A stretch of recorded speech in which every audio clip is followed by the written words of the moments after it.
Fuel stop Arlington fuel stop 1801 Pioneer Street highway exit 208 ते जिथे तुहानू free coffee free fax service free truck parking रोटी ठेका laundry shower ते ट्रकां दा होर भी सामान आसानी नाल मिलेगा हुणे कॉल करो 360 652 6066 यानी 3606526066 ये दो लोकेशनां तो सेवावां प्रदान करदे ने second location Lost Hill travel centre 14814 एलोम street Lost Hills phone number 661 797 2354 ओ यार की सुपने देखे सी कनेडा आउण तो पहला ओ सुपने पूरे करने आया तां ड्रीम लाइनर एक्सप्रेस वालियां नु कॉल कर जी हाँ dream liner express company Calgary Alberta Canada जिन्हां नु साफ सुथरे रिकॉर्ड ते 2 साला तजर्बे वाले ड्राइवर्स दी लोड़ है इन्हां कोल कैलगरी अल्बर्टा तो कैलिफोर्निया ते एरिज़ोना दे सिद्धे रन इन्हां कोल ड्राई ते रीफर लोड भी है home return with in 5 days by weekly ते चंगी तनख्वाह दिंदे आ और हाँ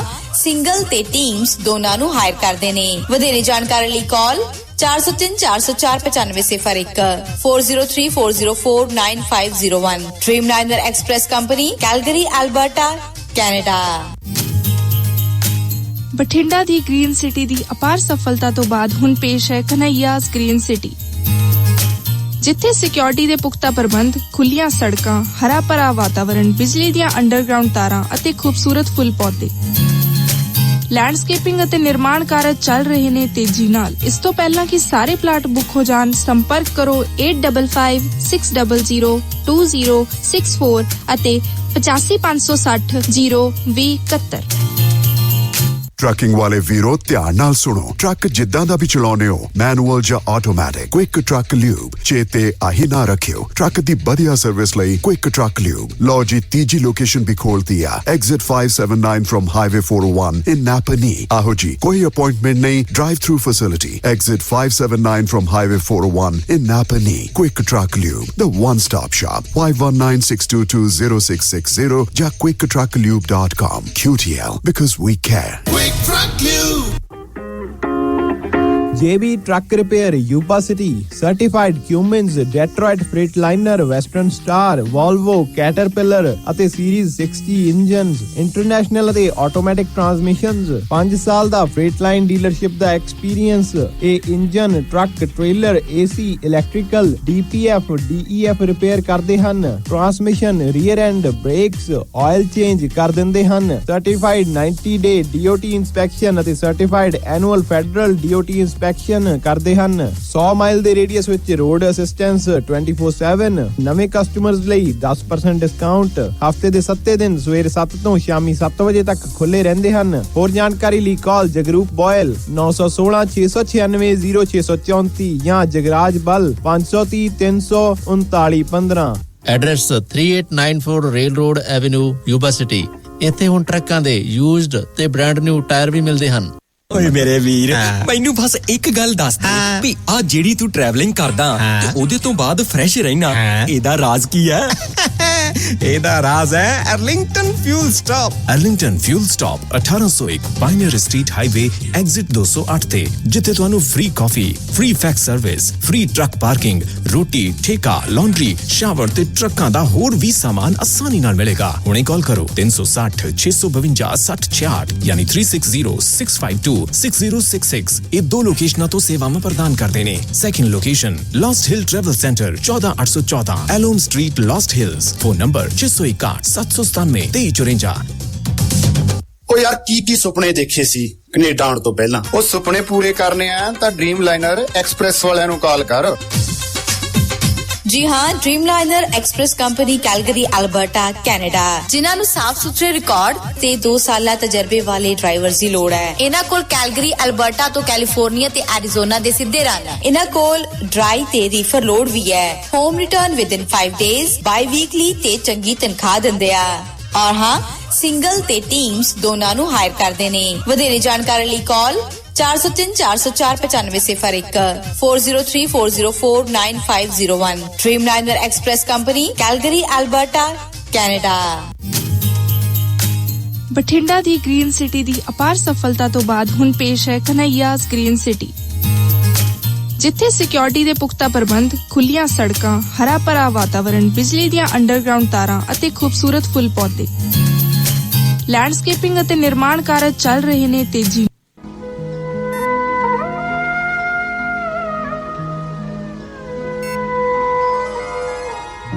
ਸ਼ਮਾਦਾਨ।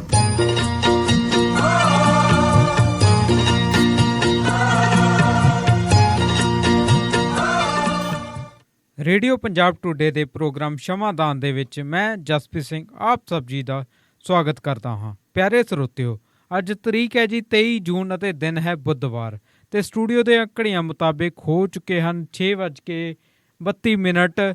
ਸੋ ਅਸੀਂ ਸਭ ਤੋਂ ਪਹਿਲਾਂ ਤਾਂ ਪ੍ਰੋਗਰਾਮ ਦੇ ਨਾਲ ਬਾਰੇ ਤੁਹਾਡੀ ਜਾਣ ਪਛਾਣ ਕਰਵਾ ਦਿਆਂ ਕਿ ਅੱਜ ਅਸੀਂ ਪ੍ਰੋਗਰਾਮ ਦੇ ਵਿੱਚ ਸਭ ਤੋਂ ਪਹਿਲਾਂ ਹਿੱਸੇ ਦੇ ਵਿੱਚ ਤਾਂ ਜਸਵੀਰ ਸਿੰਘ ਪੱਟੀ ਜੀ ਨੂੰ ਅੰਮ੍ਰਿਤਸਰ ਤੋਂ ਲਵਾਂਗੇ ਅਤੇ ਉਹਨਾਂ ਨਾਲ ਖਬਰਾਂ ਦੇ ਬਾਰੇ ਗੱਲਬਾਤ ਕਰਾਂਗੇ। ਅਤੇ ਪ੍ਰੋਗਰਾਮ ਦੇ ਦੂਸਰੇ ਦੇ ਹਿੱਸੇ ਦੇ ਵਿੱਚ ਨਾਮਵਰ ਲੇਖਕ ਅਤੇ ਸਾਹਿਤਕਾਰ ਗੁਰਭੈਣ ਗਿੱਲ ਜੀ ਸਾਡੇ ਨਾਲ ਜੁੜਨਗੇ ਅਤੇ ਉਹ ਵੀ ਵਿਚਾਰ ਚਰਚਾ ਕਰਨਗੇ।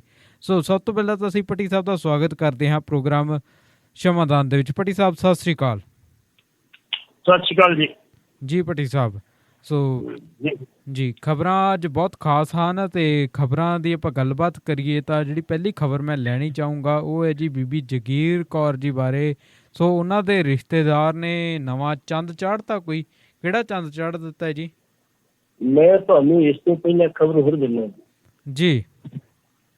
ਖਬਰ ਇਹ ਆ ਕਿ ਆਮ ਤੌਰ ਤੇ ਸੁਣਿਆ ਸੀ ਵੀ ਜਿਹੜੀ ਪੁਲਿਸ ਆ ਉਹਨਾਂ ਨੇ ਕਿਸਾਨ ਕੁੱਟੇ ਆ, ਵਿਦਿਆਰਥੀ ਕੁੱਟੇ ਆ। ਜੀ। ਅੱਜ ਪੁਲਿਸ ਨੇ ਪੁਲਿਸ ਕੁੱਟੀ ਹੈ। ਅੱਛਾ ਜੀ, ਬੜੀ ਵੱਡੀ ਗੱਲ ਆ। ਪੁਲਿਸ ਨੇ ਪੁਲਿਸ ਕੁੱਟੀ ਹੈ। ਕਿੱਥੇ ਹੋਇਆ ਜੀ ਮਾਮਲਾ? ਉਹ ਵੀ ਕੇਂਦਰੀ ਮੰਤਰੀ ਦੀ ਹਾਜ਼ਰੀ 'ਚ ਕੁੱਟੀ ਹੈ। ਅੱਛਾ ਜੀ। ਜਿਹੜੇ ਸਾਡੇ ਕੇਂਦਰੀ ਮੰਤਰੀ ਹੈਗੇ ਨੇ, ਟਰਾਂਸਪੋਰਟ ਮਿਨਿਸਟਰ ਸਾਡੇ ਗਡਕਰੀ ਸਾਹਿਬ ਜੀ, ਉਹ ਆਪਣੇ 5 ਦਿਨਾਂ ਦੌਰੇ ਤੇ ਜਿਹੜੀ ਸੀ ਕੁੱਲੂ ਆਏ ਸੀ। ਅੱਛਾ ਜੀ। ਤੇ ਹਿਮਾਚਲ ਦੇ ਮੁੱਖ ਮੰਤਰੀ ਜੈਰਾਮ ਠਾਕੁਰ ਜਿਹੜੇ ਸੀ ਉਹਨਾਂ ਨੇ ਸਵਾਗਤ ਕੀਤਾ ਜਦੋਂ ਕੁੱਲੂ ਤੇ ਉਤਰੇ ਜਾ ਕੇ ਏਅਰਪੋਰਟ ਤੇ। ਤੇ ਇੱਥੇ ਜਿਹੜੀ ਸਿਕਿਉਰਿਟੀ ਨਾਲ ਉਹਨਾਂ ਦੇ ਆਈ ਸੀ, ਉੱਥੇ ਜਿਹੜੀ ਲੋਕਲ ਪੁਲਿਸ ਸੀ ਉਹਦਾ ਇੱਕ SP ਸੀ ਤੇ ਉਹਦਾ ASP ਸੀ ਇੱਕ ਸਿਕਿਉਰਿਟੀ ਦਾ। ਦੋਵਾਂ ਲਈ ਆਪਸ ਵਿੱਚ ਕਿਸੇ ਗੱਲ ਨੂੰ ਸਤਿਕਾਰ ਹੋ ਗਿਆ। ਅੱਛਾ ਜੀ। ਜਿਹੜੇ SP ਕੁੱਲੂ ਸੀ ਉਹਨਾਂ ਨੇ ਚਪੇੜ ਜੜਤੀ ਇੱਕ ASP ਦੀ। ਤੇ ਫਿਰ ਉਹਨੇ ਜਿਹੜਾ ASP ਸੀ ਜਵਾਨ ਸੀ, ਉਹਨੇ ਪੂਰੀ ਕੁਸਲਾ ਦੀ ਬਰਖਾ ਜਿੰਨੀ ਕੁ ਕਰਨੀ ਸੀ ਉਹਨੇ ਕੀਤੀ। ਅੱਛਾ ਜੀ। ਸਾਰੇ ਲੋਕ ਤਮਾਸ਼ਾ ਦੇਖਦੇ ਰਹੇ ਤੇ ਵੀਡੀਓ ਬਣਾਉਂਦੇ ਰਹੇ, ਜਿਹੜੀ ਉਹਨਾਂ ਮੁੜ ਕੇ ਸੋਸ਼ਲ ਮੀਡੀਆ ਤੇ ਅਪਲੋਡ ਵੀ ਕੀਤੀ। ਛਡਾਇਆ ਕਿਸੇ ਦੀ ਆਪੇ ਮੁੜ ਕੇ ਗੁੱਥਮ ਗੁੱਥਾ ਹੋ ਕੇ ਬਾਅਦ ਵਿੱਚ ਆਪੇ ਚੁੱਲੇ ਖੜ ਗਏ। ਕਹਿਣ ਤੋਂ ਭਾਵ ਇਹ ਆ ਕਿ ਇਹੋ ਜਿਹੀ ਘਟਨਾ ਵਾਪਰਨੀ ਇੱਕ ਸਿਕਿਉਰਿਟੀ ਦੇ ਮਾਮਲੇ ਦੇ ਵਿੱਚ, ਜਦੋਂ ਕਿ ਕੇਂਦਰੀ ਮੰਤਰੀ ਉੱਥੇ ਆ, ਉੱਥੇ CM ਉੱਥੇ ਆ, ਉਦੋਂ ਘਟਨਾ ਵਾਪਰਨੀ। ਜੇ ਕੋਈ ਇਹਨਾਂ ਦੀ ਆੜ ਚੁੱਕੀ ਹੋਰ ਘਟਨਾ ਵਾਪਰ ਜੇ ਫਿਰ ਇਹ ਤਾਂ ਰੁੱਝ ਕੇ ਆਪਸ ਵਿੱਚ ਤੁਹਾਨੂੰ ਮੁਕਤੀ ਥਰਡ ਬੰਦਾ ਆ ਕੇ ਨੁਕਸਾਨ ਕਰਦੇ ਫਿਰ ਕੌਣ ਜ਼ਿੰਮੇਵਾਰ ਜੀ। ਲੇਕਿਨ ਹਾਲ ਦੀ ਘੜੀ ਕਿਸੇ ਵੀ ਅਧਿਕਾਰੀ ਨੇ ਤੇ ਕੋਈ ਟਿੱਪਣੀ ਨਹੀਂ ਕੀਤੀ। ਹੋ ਸਕਦਾ ਕੋਈ ਸਮਝੌਤਾ ਕਰਾਤਾ ਹੋਵੇ, ਹੋ ਸਕਦਾ ਕੋਈ ਹੋਰ ਗੱਲ ਹੋਵੇ, ਲੇਕਿਨ ਇਹ ਘਟਨਾ ਮੰਦਭਾਗੀ ਹੈ। ਜੀ ਜੀ ਬਿਲਕੁਲ। ਸਿਕਿਉਰਿਟੀ ਵਾਲਿਆਂ ਦਾ ਤੇ ਜਿਹੜੀ ਲੋਕਲ ਪੁਲਿਸ ਦਾ ਸੀ ਤਾਲਮੇਲ ਹੋਣਾ ਚਾਹੀਦਾ। ਜੇ ਤਾਲਮੇਲ ਨਹੀਂ ਸੀ ਤੇ ਇਹ ਘਟਨਾ ਵਾਪਰੀ ਆ ਜੀ। ਤੇ ਇਹਦੇ ਤੇ ਜੇ ਸੁਚੇਤ ਨਾ ਹੋਈਆਂ ਸੁਰੱਖਿਆ ਏਜੰਸੀਆਂ ਤੇ ਆਉਣ ਵਾਲੇ ਸਮੇਂ ਦੇ ਵਿੱਚ ਕੋਈ ਵੱਡੀ ਘਟਨਾ ਵਾਪਰ ਜੀ। ਹੁਣ ਮੈਂ ਤੁਹਾਡੇ ਸਵਾਲ ਤੇ ਆਉਣਾ ਜੀ। ਬਿਲਕੁਲ ਜੀ। ਬੀਬੀ ਜਗੀਰ ਕੌਰ ਨੇ IT ਸੈੱਲ ਸ਼ੁਰੂ ਕੀਤਾ ਜੀ। IT ਸੈੱਲ ਜੀ। IT ਸੈੱਲ ਅੰਮ੍ਰਿਤਸਰ ਵੀ ਆ, ਬਠਿੰਡੇ ਵੀ ਆ, ਪਟਿਆਲੇ ਵੀ ਆ ਜੀ। ਇਹ ਵੱਡੇ ਸ਼ਹਿਰਾਂ ਜਿੱਥੇ ਵੱਡੇ ਗੁਰਦੁਆਰੇ ਸ਼ੁਰੂ ਕੀਤਾ ਜੀ। ਜਿਹੜਾ IT ਸੈੱਲ ਦਾ ਇੰਚਾਰਜ ਆ ਉਹ ਸਿੱਧਾ ਸੁਪਰਵਾਈਜ਼ਰ ਭਰਤੀ ਆ ਅੱਜ ਤੋਂ ਕਾਫੀ ਦਿਨ ਪਹਿਲਾਂ। ਅੱਛਾ ਜੀ। ਇੱਥੇ ਸੇਵਾਦਾਰ ਭਰਤੀ ਕਰਨਾ ਹੋਵੇ ਤੇ ਲਕੀਰਾਂ ਕਢਾਉਂਦੇ ਆ। ਸੇਵਾਦਾਰ ਭਰਤੀ ਕਰਨਾ ਉਹਦੇ ਵਿੱਚ ਮਾਇਆ ਵੀ ਲੱਗਦੀ ਆ, ਸਿਫਾਰਸ਼ਾਂ ਵੀ ਚੱਲਦੀਆਂ, ਬੜਾ ਕੁਛ ਹੁੰਦਾ ਜੀ। ਉਸ ਬੰਦੇ ਦੀ ਕਿੰਨੀ ਕੀ ਸਿਫਾਰਿਸ਼ ਹੋਊ ਜੀ ਜਿਹੜਾ ਸਿੱਧਾ ਸੁਪਰਵਾਈਜ਼ਰ ਭਰਤੀ ਹੈ। ਬਿਲਕੁਲ। ਵੈਸੇ ਮੈਨੂੰ ਮਿਲਿਆ ਉਹ ਹੈ ਹੀ ਆਕੜ ਖਾਨ ਦਾ ਖੂਫਾ ਜਿਹਾ ਭਰਿਆ ਹੁੰਦਾ ਬੜੀ ਬੜਾ। ਕਿਉਂਕਿ ਜਿਹੜੇ ਇੱਥੇ ਸੈਕਟਰੀ ਹਰਚਰਨ ਸਿੰਘ ਹੋਰੀ ਹੁੰਦੇ ਸੀਗੇ ਤੇ ਉਹਨਾਂ ਦਾ ਉਹ OSD ਹੁੰਦਾ ਸੀ ਜੀ। ਉਹ ਹੁੰਦਾ ਸੀ ਕਿ ਮੈਂ ਮਿਲਣ ਗਿਆ ਤੇ ਮੈਨੂੰ ਜਦੋਂ ਉਹਦੀ ਮਿਲਸੀ ਦੀ ਮੀਟਿੰਗ ਪੁੱਛਿਆ, ਮੈਂ ਕਿਹਾ ਗੱਲ ਤਾਂ ਤਵੀਜ਼ ਨਾ ਕਰ ਜੀ। ਘੱਟੋ ਘੱਟ ਤੂੰ ਜਿਸ ਸੀਟ ਤੇ ਬੈਠਾ ਵਾ, ਜਿਸ ਸੰਸਥਾ ਤੇ ਬੈਠਾ, ਤੁਹਾਨੂੰ ਤੇ ਹੱਥ ਜੋੜ ਕੇ ਪਹਿਲਾਂ ਫਤਿਹ ਬੁਲਾਉਣੀ ਚਾਹੀਦੀ, ਫਿਰ ਕਦੀ ਗੱਲ ਸੁਣਨੀ ਚਾਹੀਦੀ, ਫਿਰ ਜਵਾਬ ਦੇਣਾ ਚਾਹੀਦਾ ਜੀ। ਮੈਂ ਉਹਨੂੰ ਫੋਨ ਮਾਰਿਆ, ਉਹਨੇ ਉਸੇ ਵੇਲੇ ਕਿਹਾ ਸੇਵਾ ਦੇ ਅੰਦਰ ਲੈ ਕੇ ਉਹਨੂੰ ਜੀ। ਚਲੋ ਖੈਰ ਮੇਰੇ ਨਾਲ ਜੋ ਹੋਈ ਠੀਕ, ਕੋਈ ਗੱਲ ਨਹੀਂ। ਉਸ ਵਿਅਕਤੀ ਨੇ ਇੱਕ ਕੁੜੀ IT ਸੈੱਲ ਦੇ ਵਿੱਚ ਨੂੰ ਪਰੇਸ਼ਾਨ ਕਰਨਾ ਸ਼ੁਰੂ ਕਰ ਦਿੱਤਾ। ਅੱਛਾ ਜੀ। ਉਹਨਾਂ ਕੋਈ ਬਦਤਮੀਜ਼ੀ ਵੀ ਕੀਤੀ ਹੋਊਗੀ। ਉਹ ਕੁੜੀ ਸ਼ਿਕਾਇਤ ਲਾ ਕੇ ਜਹਦਰ ਅਕਾਲ ਤਖਤ ਕੋਲ ਗਈ ਜੀ, ਵੇਖੋ ਜੀ ਮੇਰੇ ਨਾਲ ਆਹ ਬਦਤਮੀਜ਼ੀ ਹੋਈ ਆ, ਮੈਂ ਲਿਖ ਕੇ ਨੂੰ ਸ਼ਿਕਾਇਤ ਦੇਣਾ ਚਾਹੁੰਦੀ। ਤੇ ਬੀਬੀ ਜਦੋਂ ਜਹਦਰ ਪਤਾ ਲੱਗ ਗਿਆ ਵੀ ਉਹ ਬੀਬੀ ਦਾ ਕੋਈ ਦੂਰੋਂ ਮੇਰੇ ਰਿਸ਼ਤੇਦਾਰ ਆ, ਜਥੇਦਾਰ ਕਹਿੰਦੇ ਬੀਬੀ ਜੀ ਤੁਸੀਂ ਮੇਰੇ ਤੋਂ ਵਾਏ, ਤੁਸੀਂ ਬੀਬੀ ਨੂੰ ਮਿਲੋ ਜਾ। ਜਦੋਂ ਬੀਬੀ ਨੂੰ ਮਿਲੇ ਤੇ ਬੀਬੀ ਨੇ ਉਹਨੂੰ ਅੱਜ ਸਸਪੈਂਡ ਕੀਤਾ ਤੇ ਅਗਲੇ ਦਿਨ ਬਹਾਲ ਕਰਤਾ ਜੀ। ਇਹਦੀ ਵੱਡੀ ਪਹੁੰਚ ਵੇਖੋ, ਕਦੀ ਕੋਈ ਬਹਾਲ ਵੀ ਕਰਤਾ। ਬਿਲਕੁਲ ਜੀ। ਹੁਣ ਆਪਾਂ ਵੀ 2 ਦਿਨ ਪਹਿਲਾਂ ਵੀ ਇਹਦੀ ਗੱਲ ਕੀਤੀ ਸੀ ਤੇ ਥੋੜੀ ਜਿਹੀ ਗੋਲ ਕੀਤੀ ਸੀ ਵੀ ਨਹੀਂ ਕੀਤੀ ਜੀ। ਸਾਨੂੰ ਆਪਣੇ ਰੈਡੀਓ ਤੇ ਇਸ ਗੱਲ ਦਾ ਮਾਣ ਹੈ ਕਿ ਪਹਿਲੀ ਗੱਲ 328 ਰੁਪਏ ਦੀ ਅੱਛੀ ਕੀਤੀ ਸੀ ਤੇ ਇਹ ਮੀਟਿੰਗ ਨਹੀਂ ਕਰਦੇ ਤੇ ਮਿੱਠੂ ਸਿੰਘ ਕਾਹਦੇ ਕਿ ਸਾਨੂੰ ਦੱਸਿਆ ਜਿਹੜੇ ਐਗਜ਼ੈਕਟਿਵ ਮੈਂਬਰ ਨੇ ਜੀ, ਉਹਨਾਂ ਰਿਜੈਕਟ ਚ ਮੁੱਦਾ ਠਾਇਆ ਤੇ ਅਸੀਂ ਆਪਣੇ ਰੇਡੀਓ ਤੇ ਗੱਲ ਕੀਤੀ ਸੀਗੀ ਤੇ ਉਸ ਤੋਂ ਬਾਅਦ ਰੇਡੀਓ ਸੁਣਨ ਤੋਂ ਬਾਅਦ ਜਿਹੜਾ ਇਹਨਾਂ ਦਾ ਕੋਆਰਡੀਨੇਟਰ ਦਾ ਮੈਨੂੰ ਫੋਨ ਆਇਆ ਸੀਗਾ ਜੀ ਕਿ ਪੱਟੀ ਜੀ ਤੁਹਾਡਾ ਰੇਡੀਓ ਸਾਰੇ ਸੁਣਦੇ ਨੇ, ਤੁਹਾਡੀ ਗੱਲ ਸੁਣਨ ਤੋਂ ਬਾਅਦ ਮੈਨੂੰ ਆਦੇਸ਼ ਮਿਲ ਗਿਆ ਕਿ ਮੀਟਿੰਗ ਤੁਰੰਤ ਰੱਖੀ ਜਾਵੇ, ਤੁਸੀਂ 22 ਦੀ ਮੀਟਿੰਗ ਰੱਖੋ ਜੀ। ਮੈਂ ਕਿਹਾ ਧੰਨਵਾਦ ਤੁਹਾਡਾ ਜੀ। ਹੋ ਸਕਦਾ ਉਹ ਵੀ ਗੱਲ ਸੁਣੀ ਹੋਵੇ ਕਿਸੇ ਨੇ, ਇਹਦੇ ਬਾਰੇ ਕੋਈ ਜਾਣਕਾਰੀ ਨਹੀਂ, ਲੇਕਿਨ ਅਗਲੇ ਦਿਨ ਨੂੰ ਬਹਾਲ ਕਰਨ ਤੋਂ ਬਾਅਦ ਹੁਣ ਕਮੇਟੀ ਬਣਾ ਦਿੱਤੀ ਗਈ ਹੈ। ਪਹਿਲੀ ਗੱਲ ਤੇ ਇਹ ਜੇ ਉਹਨੇ ਬੀਬੀ ਨੇ ਲਿਖਤੀ ਪੜਤੀ ਜੋ ਦੋਸ਼ ਲਾਇਆ ਤੇ ਘੱਟੋ ਘੱਟ ਬੀਬੀ ਜੀ ਤੁਸੀਂ ਇੱਕ ਬੀਬੀ ਦੀ ਕਦਰ ਕਰੋ, ਉਹਦੇ ਦੁੱਖ ਨੂੰ ਸਮਝੋ, ਉਹ ਤੁਹਾਡੇ ਕੋਲ ਕਿਉਂ ਆਈ ਹੈ। ਹੁਣ ਉਹਨੂੰ ਜਿਹੜੀ ਸੀ ਬੀਬੀ ਨੂੰ ਚੁੱਪ ਕਰਕੇ ਬਿਠਾਤਾ ਜੀ, ਕਮੇਟੀ ਬਣਾਤੀ ਹੈ ਜੀ। ਜਿਹੜੀ ਸਬ ਕਮੇਟੀ ਆ ਜੀ, ਇਹਦਾ ਮਤਲਬ ਹੁੰਦਾ ਵੀ ਜੇ ਤੁਹਾਡੀ ਵੱਡੀ ਸਿਫਾਰਿਸ਼ ਸੀਗੀ ਤੇ ਸਭ ਕੁਝ ਮਿੱਟੀ ਕਰ ਦਿਓ, ਕਹਿ ਦਿੰਦੀ ਕੋਈ ਗੱਲ ਵਾਪਰੀ ਨਹੀਂ।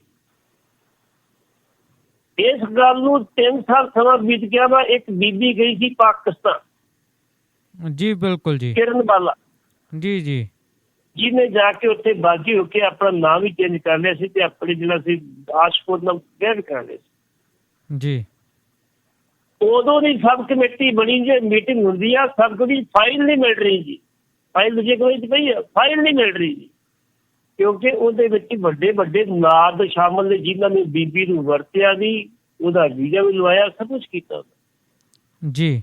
ਅਸੀਂ ਬਾਕੀ ਗੱਲ ਕਰਦੇ, ਸਰਾਵਾਂ ਦੀ ਵੀ ਦੁਰਵਰਤੋਂ ਹੁੰਦੀ ਆ।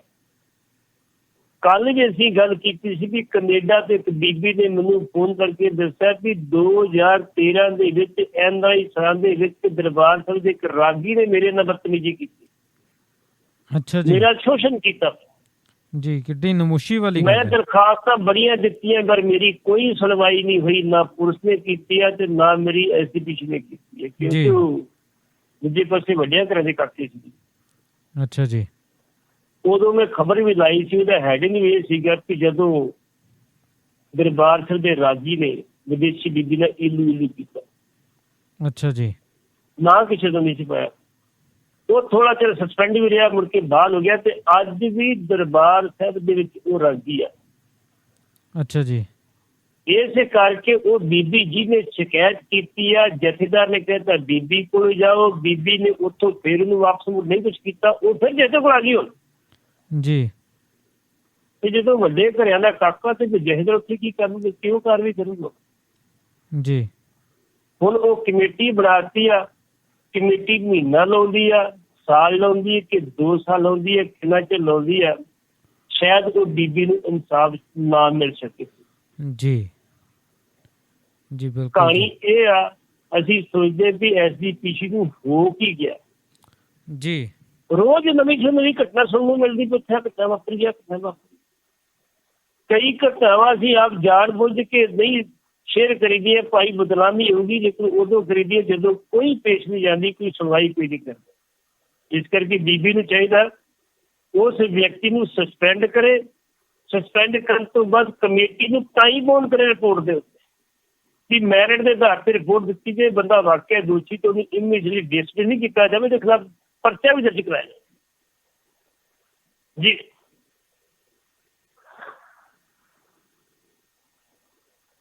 ਜੀ ਜਸਪ੍ਰੀਤ ਜੀ। ਜੀ ਜੀ ਜੀ ਜੀ ਬਿਲਕੁਲ ਜੀ। ਸੋ ਅਗਲੀ ਖਬਰ ਜਿਹੜੀ ਆਪਾਂ ਲੈਣੀ ਚਾਹਾਂਗੇ ਜੀ ਉਹ ਹੈ ਜੀ ਜੈਪਾਲ ਭੁੱਲਰ ਦੇ ਮਾਮਲੇ ਦੇ ਵਿੱਚ ਤੇ ਉਹਦੇ ਸੰਸਕਾਰ ਦੀ ਗੱਲ ਕਿ ਛੋਟੇ ਭਰਾ ਨੇ ਜਿਹੜੀ ਦਿੱਤੀ ਹੈ ਚਿਖਾ ਨੂੰ ਅਗਨੀ। ਜੀ ਬਿਲਕੁਲ ਜੀ, ਜੈਪਾਲ ਭੁੱਲਰ ਦਾ ਅੱਜ ਮੇਰੇ ਖਿਆਲ 9 ਤਰੀਕ ਤੋਂ ਬਾਅਦ ਕਲੀਨਿਕ ਹੋ ਗਈ, ਇਹਨਾਂ ਦਾ ਸੰਸਕਾਰ ਹੋਇਆ ਜੀ। ਜੀ ਲੇਕਿਨ ਅਜੇ ਤੱਕ ਜਿਹੜੀ ਉਹਦੀ ਪੋਸਟਮਾਰਟਮ ਦੀ ਰਿਪੋਰਟ ਪਰਿਵਾਰ ਨੂੰ ਨਾ ਤੇ ਪੀਜੀਆਈ ਮਿਲੀ ਹੈ ਤੇ ਨਾ ਕਲਕੱਤੇ ਵਾਲੀ ਮਿਲੀ। ਜੀ ਉੱਥੇ ਹੁਣ ਕਿਹਾ ਜਾ ਰਿਹਾ ਵੀ ਕਲਕੱਤੇ ਦੇ ਵਿੱਚ 1 ਦਿਨ 2 ਦਿਨ ਪਹਿਲਾਂ 2 ਲੜਕੀਆਂ ਮਿਲਣ ਵਾਸਤੇ ਇਹਨਾਂ ਨੂੰ ਆਈਆਂ ਸੀ ਕਾਲੀ ਕਾਰ ਦੇ ਵਿੱਚ, ਰਾਤ ਰਹੀਆਂ ਸੀ। ਜੀ ਲੇਕਿਨ ਜਦੋਂ ਜਿਹੜਾ ਇਹਨਾਂ ਦਾ ਉੱਥੋਂ ਦਾ ਹੈਗਾ ਸੀ ਰੂਮ ਬੁਆਏ, ਉਹ ਖਾਣਾ ਲੈ ਕੇ ਗਿਆ, 4 ਬੰਦਿਆਂ ਦਾ ਖਾਣਾ ਲੈ ਕੇ ਗਿਆ ਸੀ ਤੇ ਉੱਥੇ 2 ਜਣੇ ਬੈਠੇ ਸੀ। ਜੀ ਉਹ ਅਗਲੇ ਦਿਨ ਗਏ, ਹੁਣ ਉਹਦੀ ਜਾਂਚ ਕਰ ਰਹੇ, ਉਹਦੀ ਫੁਟੇਜ ਲੈ ਰਿਹਾ ਕਿ ਸ਼ਾਇਦ ਉਹਦੇ ਕੋਲ ਸਾਨੂੰ ਕੋਈ ਨਾ ਕੋਈ ਜਿਹੜੀ ਆ ਉਹ ਕੋਈ ਨਵੀਂ ਚੀਜ਼ ਗੱਲ ਮਿਲ ਜਾਵੇ। ਜੀ ਉੱਥੋਂ ਪੈਨ ਡਰਾਈਵ ਮਿਲੀ ਆ, ਉੱਥੋਂ ਹੋਰ ਕਾਗਜ਼ ਪੱਤਰ ਮਿਲੇ, ਉਹਦੇ ਬਾਰੇ ਜਾਂਚ ਹੋ ਰਹੀ ਹੈ। ਲੇਕਿਨ ਸਵਾਲ ਇਹ ਪੈਦਾ ਹੁੰਦਾ ਕਿ ਜਿਹੜੇ ਉਹਦੇ ਪਰਿਵਾਰ ਦੇ ਦੋਸ਼ ਹੈ, ਪਹਿਲਾਂ ਉਹਨਾਂ ਨੂੰ ਦਰਕਨਾਰ ਕਰੋ ਕਿ ਤੁਸੀਂ ਉਹਨਾਂ ਨੂੰ ਫੜ ਕੇ ਮਾਰਿਆ ਵਾ ਕਿ ਮੁਕਾਬਲੇ 'ਚ ਮਾਰਿਆ। ਜੀ ਉਹ ਕੱਲ ਡਾਕਟਰਾਂ ਨੇ ਪੋਸਟਮਾਰਟਮ ਕੀਤਾ, ਬੋਰਡ ਆਫ ਡਾਕਟਰਸ ਨੇ ਕੀਤਾ।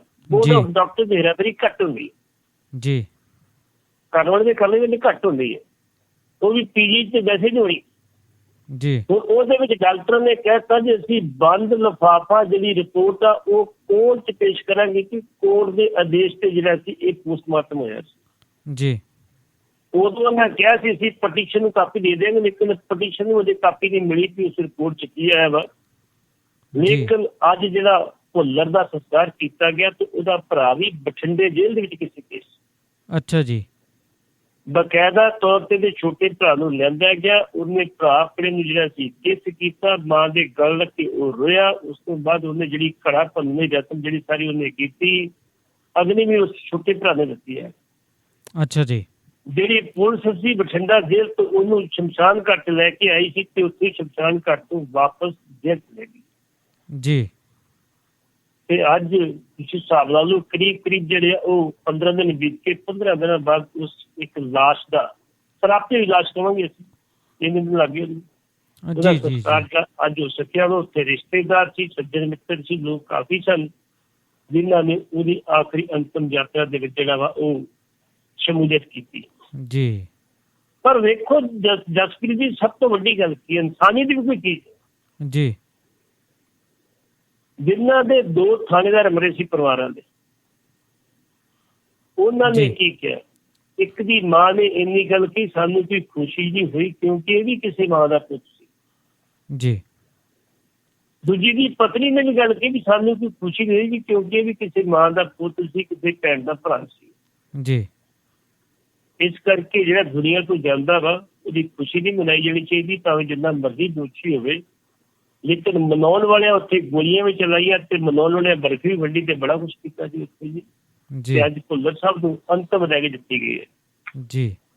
ਜੀ ਬਿਲਕੁਲ ਜੀ। ਸੋ ਇਦਾਂ ਦੀਆਂ ਖਬਰਾਂ ਅਸੀਂ ਤਾਂ ਇਹੀ ਆਸ ਕਰਾਂਗੇ ਕਿ ਸਮਾਜ ਦੇ ਵਿੱਚੋਂ ਨਾ ਹੀ ਆਉਣ, ਪਰ ਸਮਾਜ ਦੇ ਵਿੱਚ ਬਹੁਤ ਕੁਝ ਹੁੰਦਾ ਹੈ ਤੇ ਗੈਂਗਸਟਰ ਕਲਚਰ ਵੀ ਲਗਾਤਾਰ ਜਿਹੜਾ ਹੈ ਆਪਣੀ ਇੱਕ ਥਾਂ ਬਣਾ ਚੁੱਕਿਆ, ਨਹੀਂ ਤਾਂ ਪਹਿਲਾਂ ਕਦੇ ਲਫ਼ਜ਼ ਵੀ ਨਹੀਂ ਸੀ ਹੁੰਦਾ ਇਹ ਜੀ।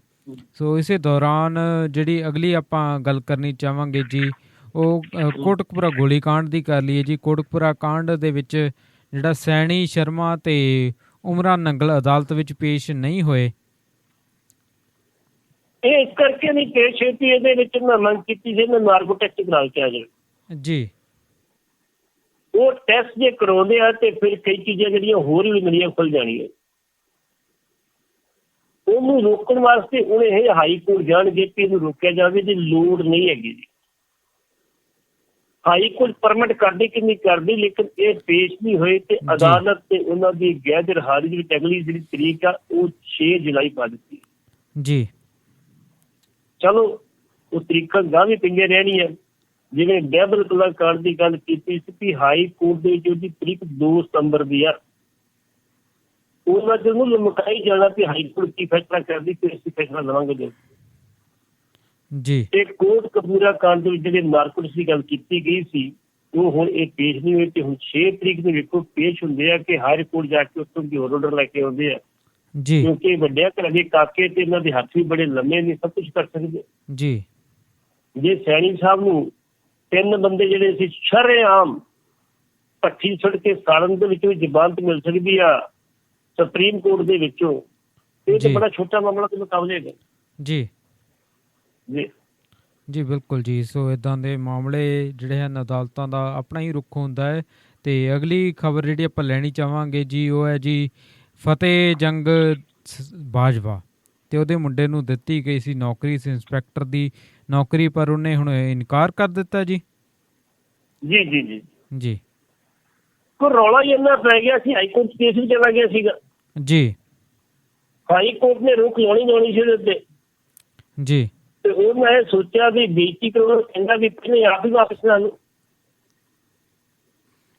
ਨਾਲੇ ਏਡੇ ਵੱਡੇ ਪਰਿਵਾਰ ਉੱਤੇ ਮੈਨੂੰ ਸਮਝ ਨਹੀਂ ਆਉਂਦੀ ਪੁਲਿਸ ਦੇ ਇੰਸਪੈਕਟਰ ਦੀ ਨੌਕਰੀ ਕਿੰਨੀ ਕੁ ਵੱਡੀ ਹੈਗੀ।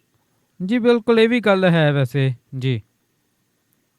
ਹਰਿਆਣੇ ਦਾ ਇੱਕ ਭਾਜਪਾ ਦਾ ਆਗੂ ਉਹਦਾ ਮੁੰਡਾ IAS ਸੀਗਾ ਜੀ, ਉਹਨੇ IAS ਤੋਂ ਰਿਜ਼ਾਈਨ ਕਰਾ ਕੇ ਉਹਨੂੰ MP ਦੀ ਇਲੈਕਸ਼ਨ ਲੜਾਈ ਤੇ ਸੰਸਦ ਮੈਂਬਰ ਬਣਾਇਆ ਜੀ। ਹੁਣ ਤੁਸੀਂ ਵੇਖੋ ਉਹਨਾਂ ਦੇ ਵੀ ਹੈਗਾ ਵੀ ਨਹੀਂ ਭਾਈ ਤੂੰ ਇੱਕ IPC ਸਾਰੇ IAS ਸਲਾਮਾ ਮਾਰਨ ਕੀਤਾ ਕਰਨਗੇ ਤੂੰ ਇਸ ਪਾਸੇ ਜੀ। ਤੇ ਇੱਥੇ ਆਪਣੇ ਬੇਟੇ ਨੂੰ ਸਿਰਫ ਇੱਕ ਦਿਨਾਂ ਦਾ ਇੱਕ ਇੰਸਪੈਕਟਰ ਦੀ ਕਿੰਨੀ ਕੁ ਵੱਡੀ ਪੋਸਟ ਮੈਂ ਨਹੀਂ ਸਮਝਦਾ ਕਿ ਏਡੀ ਵੱਡੀ ਪੋਸਟ ਵਿੱਚ ਉਹਨਾਂ ਦੇ ਪਰਿਵਾਰ ਦੀ ਜਿਹੜੀ ਉਹਨਾਂ ਦੇ ਪਰਿਵਾਰ ਦੀ ਜੋ ਸ਼ਾਨੋ ਸ਼ੌਕਤ ਹੈ ਨਾ ਉਹਦੇ ਮੁਤਾਬਕ ਜਿਹੜੇ ਫਤਿਹ ਜੰਗ ਬਾਜਵਾ ਦੇ ਚਾਚਾ ਜੀ ਸੀ ਜੀ ਉਹ ਐਕਸ਼ਨ ਸਨ ਰਣਜੀਤ ਸਾਗਰ ਡੈਮ ਦੇ ਉੱਤੇ ਕਿੰਨੀ ਕੁ ਤਨਖਾਹ ਹੋਊ ਇੱਕ ਐਕਸ਼ਨ ਜੀ। ਲੇਕਿਨ ਉਹਨਾਂ ਦੇ ਨਾਲ ਇੱਕ ਗੱਡੀ ਅੱਗੇ ਚੱਲਦੀ ਇੱਕ ਪਿੱਛੇ ਚੱਲਦੀ ਸੀ, ਵਿਚਾਲੇ ਉਹਨਾਂ ਦੀ ਮੈਸਟਰ ਕਾਰ ਚੱਲਦੀ ਸੀ ਜੀ। ਜਿਹੜੇ ਬੰਦੇ ਅੱਗੇ ਚੱਲਦੇ ਸੀ ਗੱਡੀ 'ਚ 5-4 ਬੰਦੇ ਹੁੰਦੇ ਸੀ, ਪਿਛਲੇ 'ਚ 5-4 ਬੰਦੇ ਹੁੰਦੇ ਸੀ, ਕਹਿੰਦੇ ਸੀ ਬਾਜਵਾ ਸਾਹਿਬ ਜਾ ਰਹੇ ਨੇ, ਐਕਸ਼ਨ ਬਾਜਵਾ ਸਾਹਿਬ ਜਾ ਰਹੇ ਆ ਜੀ। ਉਹਨਾਂ ਦੇ ਵਿੱਚ ਇੰਨੀ ਸਿਕਿਉਰਿਟੀ ਚੀਫ ਕੋਲ ਨਹੀਂ ਸੀ ਜਿੰਨੇ ਨਾਲ ਹੈਗੀ ਸੀ ਜੀ। ਜੇ ਤੁਸੀਂ ਇੰਨਾ ਖਰਚਾ ਕਰ ਸਕਦੇ ਹੋ ਤੁਹਾਡੇ ਪਰਿਵਾਰ ਵਾਸਤੇ ਇੱਕ ਇੰਸਪੈਕਟਰ ਦੀ ਜੌਬ ਕੀ ਹੈਗੀ? ਕੁਛ ਵੀ ਨਹੀਂ ਹੈਗੀ ਜੀ ਬਿਲਕੁਲ ਜੀ। ਉਹਦੇ ਵਿੱਚ ਪ੍ਰਤਾਪ ਸਿੰਘ ਬਾਜਵਾ ਨੇ ਛੋਟੇ ਭਰਾ ਨੂੰ ਨਸੀਹਤ ਕੀਤੀ ਭਾਈ ਇਹ ਨੌਕਰੀ ਤੂੰ ਨਾ ਲੈ। ਅੱਛਾ ਜੀ। ਤੇ ਆਪਣੀ ਪਰਿਵਾਰ ਨੂੰ ਜਿਹੜੀ ਆ ਉਹ ਬਦਨਾਮੀ ਕਰਾਏਗੀ ਜੀ। ਲੇਕਿਨ ਜੇ ਅੱਜ ਹਰੀਸ਼ ਰਾਵਤ ਨੇ ਵੀ ਕਹਿ ਦਿੱਤਾ, ਫਤਿਹ ਜੰਗ ਬਾਜਵਾ ਨੇ ਕਹਿ ਦਿੱਤਾ ਅਸੀਂ ਇਹਨੂੰ ਨਹੀਂ ਨੌਕਰੀ ਨਹੀਂ ਲਵਾਂਗੇ, ਹਰੀਸ਼ ਰਾਵਤ ਨੇ ਵੀ ਕਹਿ ਦਿੱਤਾ ਵੀ ਫਤਿਹ ਜੰਗ ਨੇ ਕਹਿ ਦਿੱਤਾ ਅਸੀਂ ਨੌਕਰੀ ਲੈਣ ਤੋਂ ਇਨਕਾਰ ਕਰਾਂਗੇ। ਚੰਗੀ ਗੱਲ ਹੈ ਜੀ, ਆਉਣ ਵਾਲੇ ਸਮੇਂ 'ਚ ਚਰਚਾ ਚੌਣ ਤੋਂ ਬਚ ਜਾਣ। ਜੀ ਜੀ ਬਿਲਕੁਲ ਜੀ। ਸੋ ਰਾਸ਼ਟਰ ਮੰਚ ਦੀ ਹੋਈ ਮੀਟਿੰਗ ਤੇ ਸਾਬਕਾ ਅਫਸਰਸ਼ਾਹੀ ਤੇ 8 ਸਿਆਸੀ ਪਾਰਟੀਆਂ ਨੇ ਲਿਆ ਭਾਗ, ਇਹ ਖਬਰ ਕਰ ਦਿਓ ਜੀ। ਬੇਸਿਕਲੀ ਤੁਹਾਨੂੰ ਪਤਾ ਵੀ ਬੜੀ ਦੇਰ ਤੋਂ ਇੱਕ ਮੰਚ ਬਣਾਉਣ ਦੀ ਗੱਲ ਚੱਲਦੀ ਸੀ ਕਿ ਇੱਕ ਮੰਚ ਸੈਂਟਰਲ ਲੈਵਲ ਤੇ ਇਹੋ ਜਿਹਾ ਬਣਾਇਆ ਜਾਵੇ ਜਿਹੜਾ ਮੋਦੀ ਨੂੰ ਚੈਲੰਜ ਕਰ ਜੀ। ਅੱਜ ਦੀ ਡੇਟ ਦੇ ਵਿੱਚ ਜੇ ਅਸੀਂ ਗੱਲ ਕਰ ਲਈਏ ਮਾਨਯੋਗ ਇਹਨਾਂ ਆਪਣਿਆਂ ਦੀ ਭਾਜਪਾ ਦੀ ਜੀ ਤੇ ਭਾਜਪਾ ਨਾਲ ਦਾ ਵਿਰੋਧੀ ਜਿਵੇਂ ਹੋਇਆ ਤੇ ਭਾਜਪਾ ਨੂੰ ਹੁਣ ਚਾਹੀਦਾ ਸੀ ਜੀ ਬਿਲਕੁਲ ਜਿੱਥੇ ਉਹਨਾਂ ਨੇ ਪੰਜੇ ਘਿਓ 'ਚ ਸਿਰ ਖੜਾਈ ਜਾ ਜੀ। ਇਹਦੇ ਸਰਦ ਪਵਾਰ ਨੇ ਇੱਕ ਕੋਸ਼ਿਸ਼ ਕੀਤੀ, ਨਾਲ ਉਹਨਾਂ ਦੇ ਹਿੰਦ ਸਨ ਆਪਣੇ ਜਿਹੜੇ ਮਾਨਯੋਗ ਆਪਣੇ ਹੈਗੇ ਨੇ ਜਸਵੰਤ ਸਿੰਘ ਜੀ, ਜਸਵੰਤ ਸਿੰਘ ਜੀ ਉਹ ਸੀ ਨਾਲ ਜੀ, ਜਿਹੜੇ ਅੱਜ ਕੱਲ੍ਹ TMC ਚਲੇ ਗਏ ਜੀ। ਇਹਨਾਂ 2018 ਦੇ ਵਿੱਚ ਇੱਕ ਰਾਸ਼ਟਰ ਮੰਚ ਬਣਾਇਆ ਜੀ। ਉਸ ਰਾਸ਼ਟਰ ਮੰਚ ਦੇ ਵਿੱਚ ਜਿਹੜਾ ਇਹ ਅਫਸਰ ਲੈ ਇਹਨਾਂ ਨੇ ਉਹਦੇ ਜਿੰਨੇ ਰਿਟਾਇਰਡ ਅਫਸਰ ਸੀ ਨਾ ਜਿਹੜੇ ਅਫਸਰਸ਼ਾਹੀ ਜਿਹਨਾਂ ਨੂੰ ਪਤਾ ਸੀ ਕਿ ਸਰਕਾਰਾਂ ਕਿਵੇਂ ਚੱਲਦੀਆਂ ਤੇ ਕੰਮ ਕਿਵੇਂ ਚੱਲਦੇ ਨੇ, ਉਹਨਾਂ ਨੂੰ ਸ਼ਾਮਲ ਕੀਤਾ ਗਿਆ ਜੀ। ਜਦੋਂ ਉਹਨਾਂ ਨੂੰ ਸ਼ਾਮਲ ਕੀਤਾ ਗਿਆ ਤੇ ਉਹਨਾਂ ਦੀਆਂ ਮੀਟਿੰਗਾਂ ਹੋਣੀ ਸ਼ੁਰੂ ਹੋ ਗਈਆਂ ਜੀ। ਕਿਸੇ ਨੇ ਗੌਰ ਨਹੀਂ ਫਰਮਾਇਆ ਕਿ ਇਹ ਮੀਟਿੰਗਾਂ ਕਿਉਂ ਹੋ ਰਹੀਆਂ ਜੀ। ਲੇਕਿਨ ਹੁਣ ਪਹਿਲੀ ਵਾਰੀ ਹੈ ਕਿ ਉਹਦੇ ਵਿੱਚ 8 ਸਿਆਸੀ ਪਾਰਟੀਆਂ ਦੇ ਲੋਕ ਸ਼ਾਮਲ ਹੋਏ। ਅੱਛਾ ਜੀ। ਉਹ ਵੀ ਕਿਉਂ ਸ਼ਾਮਲ ਹੋਏ ਨੇ? ਕਿਉਂਕਿ ਕਾਂਗਰਸ ਉਸ ਤੋਂ ਬਾਹਰ ਅਜੇ ਤੱਕ ਅੱਛਾ ਕਿਉਂ ਕਾਂਗਰਸ ਅੱਜ ਹੀ ਮਹਿਸੂਸ ਕਰਦੀ ਆ ਕਿ ਮੇਰੇ ਤੋਂ ਵੱਡੀ ਕੋਈ ਵਿਰੋਧੀ ਪਾਰਟੀ ਨਹੀਂ ਹੈਗੀ ਤੇ ਮੈਂ ਆ ਉਹ ਮੈਂ ਹੀ ਆ, ਇਸ ਕਰਕੇ ਮੈਂ ਕਿਸੇ ਥੱਲੇ ਕਿਉਂ ਲੱਗਾ ਜੀ। ਤੇ ਜਿਹੜੇ ਸ਼ਰਦ ਪਵਾਰ ਜੀ ਨੇ ਉਹਨਾਂ ਵਿੱਚ ਕਾਂਗਰਸ ਛੱਡੀ ਸੀ ਨਾ ਜੀ, ਤੇ ਬਿਲਕੁਲ ਪਿਆਰ ਵੇਖੋ ਕਿੱਡਾ ਉਹਨਾਂ ਦਾ। ਜੀ ਰਾਸ਼ਟਰੀ ਕਾਂਗਰਸ ਬਣਾ ਲਈ ਆਪਣੀ। ਜੀ ਜੇ ਬੀਬੀ ਮਮਤਾ ਸੀ ਉਹਨੇ ਕਾਂਗਰਸ ਛੱਡੀ ਸੀ, ਉਹਨੇ ਤ੍ਰਿਣਮੂਲ ਕਾਂਗਰਸ ਬਣਾ ਲਈ ਆਪਣੀ। ਜੀ ਬਿਲਕੁਲ ਜੀ, ਕਾਂਗਰਸ ਚੋਂ ਨਿਕਲਦੇ ਆ ਤੇ ਇੱਕ ਨਵੀਂ ਕਾਂਗਰਸ ਬਣਾ ਲੈਂਦੇ ਆ, ਪਰ ਰਾਜਨੀਤੀ ਜੋ ਸਥਾਪਿਤ ਕਰ ਲੈਂਦੇ ਆ। ਪਿਆਰ ਵੇਖੋ ਨਾ ਤੁਸੀਂ ਉਹਦੇ ਨਾਲ ਜੀ। ਉਹਨਾਂ ਦਾ ਕਾਂਗਰਸ ਦਾ ਪਿਆਰ ਕਰਨਾ ਵਾ, ਕਾਂਗਰਸ ਨੂੰ ਛੱਡ ਸਕਦੇ। 2018 ਜਦੋਂ ਬਣਾਈ ਗਈ ਇਹਦੇ ਵਿੱਚ ਜਿਹੜੇ ਸਾਬਕਾ ਉੱਚ ਅਧਿਕਾਰੀ ਸੀ ਇਹ ਜਸਵੰਤ ਸਿੰਘ ਸੀ, ਜਸਵੰਤ ਸਿੰਘ ਨਾਲ ਸੀ, ਨਾਲ ਇਹ ਸ਼ਰਦ ਪਵਾਰ ਸੀ, ਇਹਨਾਂ ਨੇ ਉਦੋਂ ਇਹ ਰਾਸ਼ਟਰ ਮੰਚ ਬਣਾਇਆ ਜੀ। ਇਹਦੇ ਵਿੱਚ ਨਾਮੀ ਵਕੀਲ ਸ਼ਾਮਲ ਕੀਤੇ ਗਏ, ਉਹਦੇ ਬੁੱਧੀ ਵੀ ਸ਼ਾਮਲ ਕੀਤੇ ਗਏ, ਇਹ ਸਾਰੇ ਲੋਕ ਸ਼ਾਮਲ ਕੀਤੇ ਜੀ। ਇਹਦੇ ਕੋਵਿਡ ਜੀ ਇਹਦੇ ਕੋਵਿਡ ਦੇ ਪ੍ਰਬੰਧ ਬਾਰੇ, ਸੰਸਥਾਵਾਂ ਬਾਰੇ, ਜਿਹੜੇ ਹੁਣ ਹਮਲੇ ਹੋਏ ਉਹਨਾਂ ਬਾਰੇ, ਬੇਰੁਜ਼ਗਾਰੀ ਬਾਰੇ ਮੁੱਦਿਆਂ ਤੇ ਵਿਚਾਰ ਚਰਚਾ ਕਰਦੇ ਸੀ ਕਿ ਅਸੀਂ ਕਿਵੇਂ ਠੱਲ ਪਾ ਸਕਦੇ ਹਾਂ ਜੀ। ਬਿਲਕੁਲ। ਤੇ ਨਾਲ ਉਹਨਾਂ ਦੇ ਸੀਗਾ ਕਿ ਬੀਜੇਪੀ ਦੇ ਖਿਲਾਫ, ਭਾਜਪਾ ਦੇ ਖਿਲਾਫ ਕੋਈ ਸਿਆਸੀ ਮੰਚ ਇਹੋ ਜਿਹਾ ਛਾੜਿਆ ਜਾਵੇ ਜਿਹੜਾ ਉਹਨੂੰ ਟੱਕਰ ਦੇ ਸਕੇ ਜੀ। ਹੁਣ ਸ਼ਰਦ ਪਵਾਰ ਕੋਈ ਨਵੇਂ ਨਹੀਂ ਕਹਿੰਦੇ ਹੋਏ ਸਿਆਸਤਦਾਨ ਜੀ। ਇਹਨਾਂ ਦੇ ਵਿੱਚ ਇੱਕ ਪਵਨ ਵਰਮਾ, ਕੇਸੀ ਸਿੰਘ ਤੁਸੀਂ ਜਾਣਦੇ ਹੋ ਜਿਹੜੇ ਆਪਣੇ ਬੈਸਟਰੀ ਰਹਿ ਗਏ, ਵਕੀਲ ਕੋਲਨ ਗੋਸਾਵਲ, KTS ਤੁਲਸੀ, ਪੱਤਰਕਾਰ ਕਰਨ ਥਾਪਰ, ਆਸ਼ੂਤੋਸ਼, ਸਾਬਕਾ ਜਿਹੜੇ ਚੋਣ ਕਮਿਸ਼ਨ SY ਕੁਰੈਸ਼ੀ ਆ, ਸ਼ਾਇਰ ਜਾਵੇਦ ਅਖਤਰ, ਇਹੋ ਜਿਹੇ ਸਾਰੇ ਲੋਕ ਸ਼ਾਮਲ ਜੀ। ਪ੍ਰਸ਼ਾਂਤ ਕਿਸ਼ੋਰ ਵੀ ਸ਼ਾਮਲ ਹੋ ਗਿਆ ਜੀ। ਪ੍ਰਸ਼ਾਂਤ ਕਿਸ਼ੋਰ ਦੇ ਸ਼ਾਮਲ ਹੋਣ ਦੇ ਨਾਲ ਸਾਰੀਆਂ ਪਾਰਟੀਆਂ ਦੇ ਜਿਹੜੀਆਂ ਉਹ ਕੰਧ ਖੜੇ ਹੋ ਗਏ। ਅੱਛਾ ਜੀ। ਵੀ ਇਹ ਜਿਹੜਾ ਮੰਚ ਬਣਿਆ ਵਾ ਇਹਦੇ ਵਿੱਚ ਕੋਈ ਖਾਸ ਹੀ ਗੱਲ ਹੋਏਗੀ। ਇਸ ਵਾਰੀ ਇਹਦੇ ਵਿੱਚ 8 ਵਿਰੋਧੀ ਪਾਰਟੀਆਂ ਦੇ ਆਗੂ ਜਿਹੜੇ ਮੀਟਿੰਗ ਸ਼ਾਮਲ ਹੋਏ ਜੀ। ਤੇ ਕਈ ਪਾਰਟੀਆਂ ਗੈਰ ਜੁੜੀਆਂ ਜੀ, ਕਾਂਗਰਸ ਤੇ ਸ਼ਿਵ ਸੈਨਾ, ਇਹ ਦੋਵੇਂ ਪਾਰਟੀਆਂ ਗੈਰ ਜੁੜੀਆਂ ਜੀ। ਹੁਣ ਇਹਨਾਂ ਦਾ ਇੱਕੋ ਹੀ ਹੈ, ਤੁਸੀਂ ਆਉਣ ਵਾਲੇ ਸਮੇਂ 'ਚ ਵੇਖੋ ਕਿ ਜਦੋਂ 2024 ਦੀਆਂ ਚੋਣਾਂ ਆਉਣਗੀਆਂ ਜੀ, ਉਦੋਂ ਇਹ ਕੋਈ ਵੱਡਾ ਹਮਲਾ ਮਾਰਨਗੇ ਕਿ ਅਸੀਂ ਮੋਦੀ ਨੂੰ ਪਛਾੜਨਾ ਕਿਵੇਂ ਜੀ। ਇਸ ਕਰਕੇ ਕੇਂਦਰੀ ਲੀਡਰਸ਼ਿਪ ਜਿਹੜੀ ਆ ਉਹ ਵੀ ਪੂਰੀ ਟਿਕਟਿਕੀ ਲਾ ਕੇ, ਖੁਰਦਬੀਨ ਲਾ ਕੇ ਵੇਖਣੀ ਕਿ ਕਰਦੇ ਇਹ ਕੀ ਨੇ ਜੀ। ਤੇ ਜਦੋਂ ਵੀ ਇਹ ਪੱਛਮੀ ਬੰਗਾਲ ਤੋਂ ਭਾਜਪਾ ਬਾਹਰ ਹੋਈ ਆ ਜੀ, ਉਦੋਂ ਤੇ ਇਹਨਾਂ ਦੇ ਹੌਸਲੇ ਹੋਰ ਬੁਲੰਦ ਹੋ ਗਏ ਆ। ਤੁਹਾਨੂੰ ਪਤਾ ਹੋਏਗਾ ਜੀ, ਸਭ ਤੋਂ ਪਹਿਲਾਂ ਬੀਜੇਪੀ ਦੇ ਖਿਲਾਫ ਮੋਰਚਾ ਵੀ ਸ਼ਰਦ ਪਵਾਰ ਖੋਲਿਆ ਜੀ। ਉਦੋਂ ਖੋਲਿਆ ਜਦੋਂ ਸ਼ਿਵ ਸੈਨਾ ਰਲ ਕੇ ਤਾਂ ਨੇ ਸ਼ਿਵ ਸੈਨਾ ਸਰਕਾਰ ਬਣਾਈ, ਕੋਲੀਸ਼ਨ ਸਰਕਾਰ ਬਣਾਈ ਉੱਥੇ ਆਪਣੇ ਮਹਾਰਾਸ਼ਟਰ ਦੇ ਵਿੱਚ ਜੀ। ਕੋਈ ਕਹਿੰਦਾ ਸੀ ਉੱਥੋਂ ਲਾ ਦੂਗਾ ਬੀਜੇਪੀ ਅਗਰ ਇਹੋ ਜਿਹੀ ਪਿੰਨ ਮਾਰੀ, ਇਹੋ ਜਿਹੀ ਰਣਨੀਤੀ ਬਣਾਈ, ਕਾਂਗਰਸ ਨੂੰ ਲੈ ਕੇ, ਰਾਸ਼ਟਰੀ ਕਾਂਗਰਸ ਨੂੰ ਲੈ ਕੇ, ਸ਼ਿਵ ਸੈਨਾ ਨੂੰ ਲੈ ਕੇ, ਸ਼ਿਵ ਸੈਨਾ ਮੁੱਖ ਮੰਤਰੀ ਬਣਾ ਤੁਸੀਂ ਕਰ ਦਿਓਗੇ। ਪਹਿਲਾ ਹਮਲਾ ਸੀ ਉਹਨਾਂ ਦਾ ਜੀ, ਜਿਹਦੇ ਚ ਸ਼ਰਦ ਪਵਾਰ ਹੋਈ ਪੂਰੀ ਤਰ੍ਹਾਂ ਕਾਮਯਾਬ ਰਹੇ ਜੀ। ਦੂਜੇ ਹਮਲੇ ਦੇ ਵਿੱਚ ਜਿਹੜੀ ਬੰਗਾਲ ਜਿੱਤਿਆ ਜੀ। ਬਿਹਾਰ ਦੇ ਵਿੱਚ ਜੇ ਕਾਂਗਰਸ ਜਿੱਤ ਨਾ ਕਰਦੀ, ਇੰਨੀਆਂ ਸੀਟਾਂ ਨਾ ਲੈਂਦੀ ਤੇ ਪੱਕਾ ਸੀ ਤੁਸੀਂ ਮੋਰਚਾ ਫਤਿਹ ਸੀਗਾ, ਲੇਕਿਨ ਅੱਜ ਵੀ ਉਹ ਫਤਿਹ ਬਣ ਗਈ ਹੈ। ਅੱਛਾ ਜੀ। ਕਿਉਂਕਿ ਬੀਜੇਪੀ ਚਾਹੁੰਦੀ ਸੀ ਆਪਣੀ ਸਰਕਾਰ ਬਣੀ, ਉਹ ਆਪਣੀ ਸਰਕਾਰ ਨਹੀਂ ਬਣਾ ਸਕਦੀ ਜੀ। ਉਹਨੂੰ ਉਮੀਦ ਸੀ ਅਸੀਂ 150 ਸੀਟਾਂ ਲੈ ਜਾਵਾਂਗੇ, ਲੇਕਿਨ ਉਹ ਨਹੀਂ ਮਿਲੀ, ਅੱਧੀਆਂ ਸੀਟਾਂ ਨਹੀਂ ਮਿਲੀਆਂ ਉਹਨੂੰ। ਜੀ ਬਿਲਕੁਲ ਜੀ। ਇਸ ਕਰਕੇ ਇਹ ਰਾਸ਼ਟਰ ਜਿਹੜਾ ਮੰਚ ਬਣਿਆ ਵਾ, ਇਹ ਰਾਸ਼ਟਰ ਮੰਚ ਜਿਹੜਾ ਆਉਣ ਵਾਲੇ ਸਮੇਂ 'ਚ ਕੋਈ ਸਿਆਸੀ ਪਾਰਟੀ ਦਾ ਰੂਪ ਧਾਰਨ ਕਰ ਸਕਦਾ ਵਾ, ਜਿਹੜਾ 2024 ਵਾਸਤੇ ਮੋਦੀ ਦੀ ਸਰਕਾਰ ਦੇ ਵਾਸਤੇ ਕੋਈ ਨਵੀਂ ਸਿਰਦਰਦੀ ਪੈਦਾ ਕਰੇਗਾ। ਆਉਣ ਵਾਲੇ ਸਮੇਂ 'ਚ ਉਮੀਦ ਆਪ ਨੂੰ ਕਹਿੰਦੇ ਜਿਹੜੀ ਕਾਂਗਰਸ ਕਹਿੰਦੀ ਹੈ ਕਿ ਸਾਡੀ ਕਮਾਨ ਹੋਣਾ ਚਾਹੀਦਾ, ਉਹ ਕਹਿੰਦੇ ਕਿਉਂ ਜੀ, ਤੁਸੀਂ ਕੀਤਾ ਕੀ ਹੁਣ ਤੱਕ? ਜੇ ਕੁਝ ਕੀਤਾ ਦੱਸ ਦਿਓ, ਜੇ ਨਹੀਂ ਕੀਤਾ ਤੁਸੀਂ ਸ਼ਾਮਲ ਹੋਣਾ ਹੋ, ਨਹੀਂ ਹੋਣੇ ਤੇ ਬੇਸ਼ੱਕ ਨਾ। ਜੀ ਜੀ ਬਿਲਕੁਲ ਜੀ। ਸੋ ਇਹ ਤਾਂ ਗੱਲ ਹੋਈ ਜੀ ਰਾਸ਼ਟਰ ਪੱਧਰ ਦੇ ਉੱਤੇ ਪਾਰਟੀਆਂ ਦੀ, ਤੇ ਇਸੇ ਦੌਰਾਨ ਤੁਸੀਂ ਗੁਜਰਾਤ ਦਾ ਵੀ ਜ਼ਿਕਰ ਕਰ ਰਹੇ ਸੀ ਕਿ ਤੇ ਗੁਜਰਾਤ ਦੇ ਵਿੱਚ ਪਟੇਲ ਕਮਿਊਨਿਟੀ ਤੇ ਪਾਰਟੀ ਦਾ ਅੰਦੋਲਨ ਸਾਨੂੰ ਸਾਰਿਆਂ ਨੂੰ ਯਾਦ ਹੈ, ਤੇ ਉਹਨਾਂ ਦਾ ਬਹੁਤ ਵੱਡਾ ਨੇਤਾ ਵੀ ਹੋਇਆ ਹਾਰਦਿਕ ਪਟੇਲ, ਤੇ ਉਹ ਖਟਕੜ ਕਲਾਂ ਵਿਖੇ ਉਹਨੇ ਦਿੱਤੀ ਸ਼ਹੀਦਾਂ ਨੂੰ ਸ਼ਰਧਾਂਜਲੀ। ਕਦੋਂ ਇਹ ਫੇਰੀ ਪਈ ਜੀ, ਕੀ ਸੀ ਮਸਲਾ? ਬਿਲਕੁਲ ਜੀ, ਉਹ ਕੱਲ ਆਏ ਨੇ ਉੱਥੇ ਬਕਾਇਦਾ ਤੌਰ ਤੇ ਜੀ ਕਿ ਉੱਥੇ ਸ਼ਹੀਦ ਭਗਤ ਸਿੰਘ ਦੇ ਜੱਦੀ ਪਿੰਡੋਂ ਖਟਕੜ ਕਲਾਂ ਆਏ ਨੇ, ਉੱਥੇ ਉਹਨਾਂ ਨੇ ਸ਼ਰਧਾਂਜਲੀ ਪੇਸ਼ ਕੀਤੀ। ਉਹ ਕਹਿੰਦੇ ਜਦੋਂ ਮੈਂ ਜੇਲ੍ਹ 'ਚ ਗਿਆ ਨਾ, ਜਦੋਂ ਜੇਲ੍ਹ 'ਚ ਕੀਤਾ ਬੰਦ ਕੀਤਾ ਮੈਨੂੰ ਕਾਂਗਰਸ ਗੁਜਰਾਤ ਸਰਕਾਰ ਨੇ, ਉਦੋਂ ਮੈਂ ਪੜ੍ਹਿਆ ਫਿਰ ਭਗਤ ਸਿੰਘ ਬਾਰੇ। ਅੱਛਾ ਜੀ। ਤੇ ਜਦੋਂ ਮੈਂ ਪੜ੍ਹਿਆ ਤੇ ਮੇਰੀ ਖਾਸ ਸੀ ਕਿ ਉਸ ਜਿਹੜਾ ਵਿਅਕਤੀ ਨੂੰ ਸ਼ਰਧਾਂਜਲੀ ਉਹਦੇ ਜਾ ਕੇ ਪਿੰਡ ਜਾ ਕੇ ਜ਼ਰੂਰ ਭੇਟ ਕਰਨੀ ਜੀ। ਹੁਣ ਉਹ ਹਾਰਦਿਕ ਪਟੇਲ ਇੱਥੇ ਆਏ ਤੇ ਜਿਹੜੇ ਅੰਗਦ ਸਿੰਘ ਜਿਹੜੇ ਕਾਂਗਰਸੀ ਉੱਥੋਂ ਦੇ ਵਿਧਾਇਕ ਨੇ ਉਹ ਨਾਲ ਸਨ, ਉਹ ਬਕਾਇਦਾ ਤੌਰ ਤੇ ਖਟਕੜ ਕਲਾਂ ਗਏ ਆ। ਅੱਛਾ ਜੀ। ਤੇ ਸ਼ਹੀਦੇ ਆਦਮੀ ਜਿਹੜੇ ਭਗਤ ਸਿੰਘ ਉਹਨਾਂ ਦੀ ਪ੍ਰਤਿਮਾ ਜਿਹੜੀ ਬਣਾਈ ਸੀ ਉਹਨਾਂ ਨੇ, ਉਹ ਤੇ ਨਾਲ ਉਹਨਾਂ ਦੇ ਪਿਤਾ ਦੇ ਸਮਾਰਕ ਬਣਾਇਆ ਸੀ, ਉੱਥੇ ਦੋਵਾਂ ਤੇ ਉਹਨਾਂ ਨੇ ਫੁੱਲ ਮਲਾਵਾਂ ਭੇਟ ਕੇ ਜਿਹੜੀ ਆ ਉਹ ਸ਼ਰਧਾਂਜਲੀ ਭੇਟ ਕੀਤੀ ਜੀ।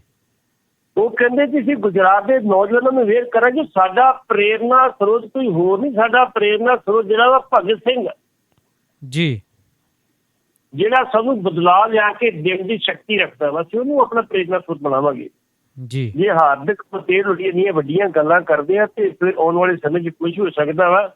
ਤੁਹਾਨੂੰ ਪਤਾ ਹੋਵੇਗਾ ਉਦੋਂ ਤੋਂ ਜਿਹੜੇ ਸੀ ਗੁਜਰਾਤ ਸਰਕਾਰ, ਗੁਜਰਾਤ ਦੀ ਭਾਜਪਾ ਸਰਕਾਰ ਦੇ ਕੰਨ ਖੜੇ ਹੋ ਗਏ ਨੇ ਜੀ। ਜਿੱਦਣ ਦੇ ਕੇਜਰੀਵਾਲ ਸਾਹਿਬ ਉੱਥੇ ਜਾ ਕੇ ਕਹਿ ਆਏ ਨੇ ਕਿ ਇੱਥੇ ਸਾਰੀਆਂ ਸੀਟਾਂ ਤੇ ਚੋਣ ਲੜਾਂਗੇ, ਕਿਉਂਕਿ ਪੰਚਾਇਤੀ ਚੋਣਾਂ 'ਚ ਚੰਗਾ ਬੂਸਟ ਮਿਲਿਆ ਉੱਥੇ ਆਮ ਆਦਮੀ ਪਾਰਟੀ ਜੀ। ਬਿਲਕੁਲ ਜੀ, ਕਾਫੀ ਉਹਨਾਂ ਦੀ ਹੌਸਲਾ ਵੱਧ ਗਿਆ ਤੇ ਹਾਰਦਿਕ ਪਟੇਲ ਉੱਥੇ ਜਿਹੜੀ ਐਗਜ਼ੈਕਟਿਵ ਕਮੇਟੀ ਦੇ ਮੈਂਬਰ ਜਿਹੜੇ ਕਾਂਗਰਸ ਕਮੇਟੀ ਵਰਕਿੰਗ ਕਮੇਟੀ ਦੇ ਪ੍ਰਧਾਨ ਜੀ, ਲੇਕਿਨ ਇਹ ਮਹਿਸੂਸ ਕਰਦੇ ਕਿ ਇੱਥੇ ਮੇਰਾ ਦਮ ਘੁੱਟਦਾ ਤੇ ਪੋਸੀਬਿਲਿਟੀ ਹੈ ਕਿ ਜੇ ਕਿਤੇ ਉਹ ਆਮ ਆਦਮੀ ਪਾਰਟੀ ਚਲੇ ਗਈ ਤੇ ਜਿੰਨਾ ਕਦਾਰ ਉੱਥੇ ਜਿੰਨੇ ਉੱਥੇ ਪਟੇਲ ਨੇ, ਪਾਟੀਦਾਰ ਕਹਿੰਦੇ ਉਹਨਾਂ ਨੂੰ ਪਟੇਲ ਜੀ, ਉਹ ਹਾਰਦਿਕ ਪਟੇਲ ਦੇ ਪਿੱਛੇ ਜਿਹੜੇ ਉਹ ਥੰਮ ਬਣ ਕੇ ਖੜੇ ਤੇ ਸਭ ਤੋਂ ਵੱਧ ਗਿਣਤੀ ਵੀ ਉੱਥੇ ਪਟੇਲਾਂ ਦੀ ਜੀ।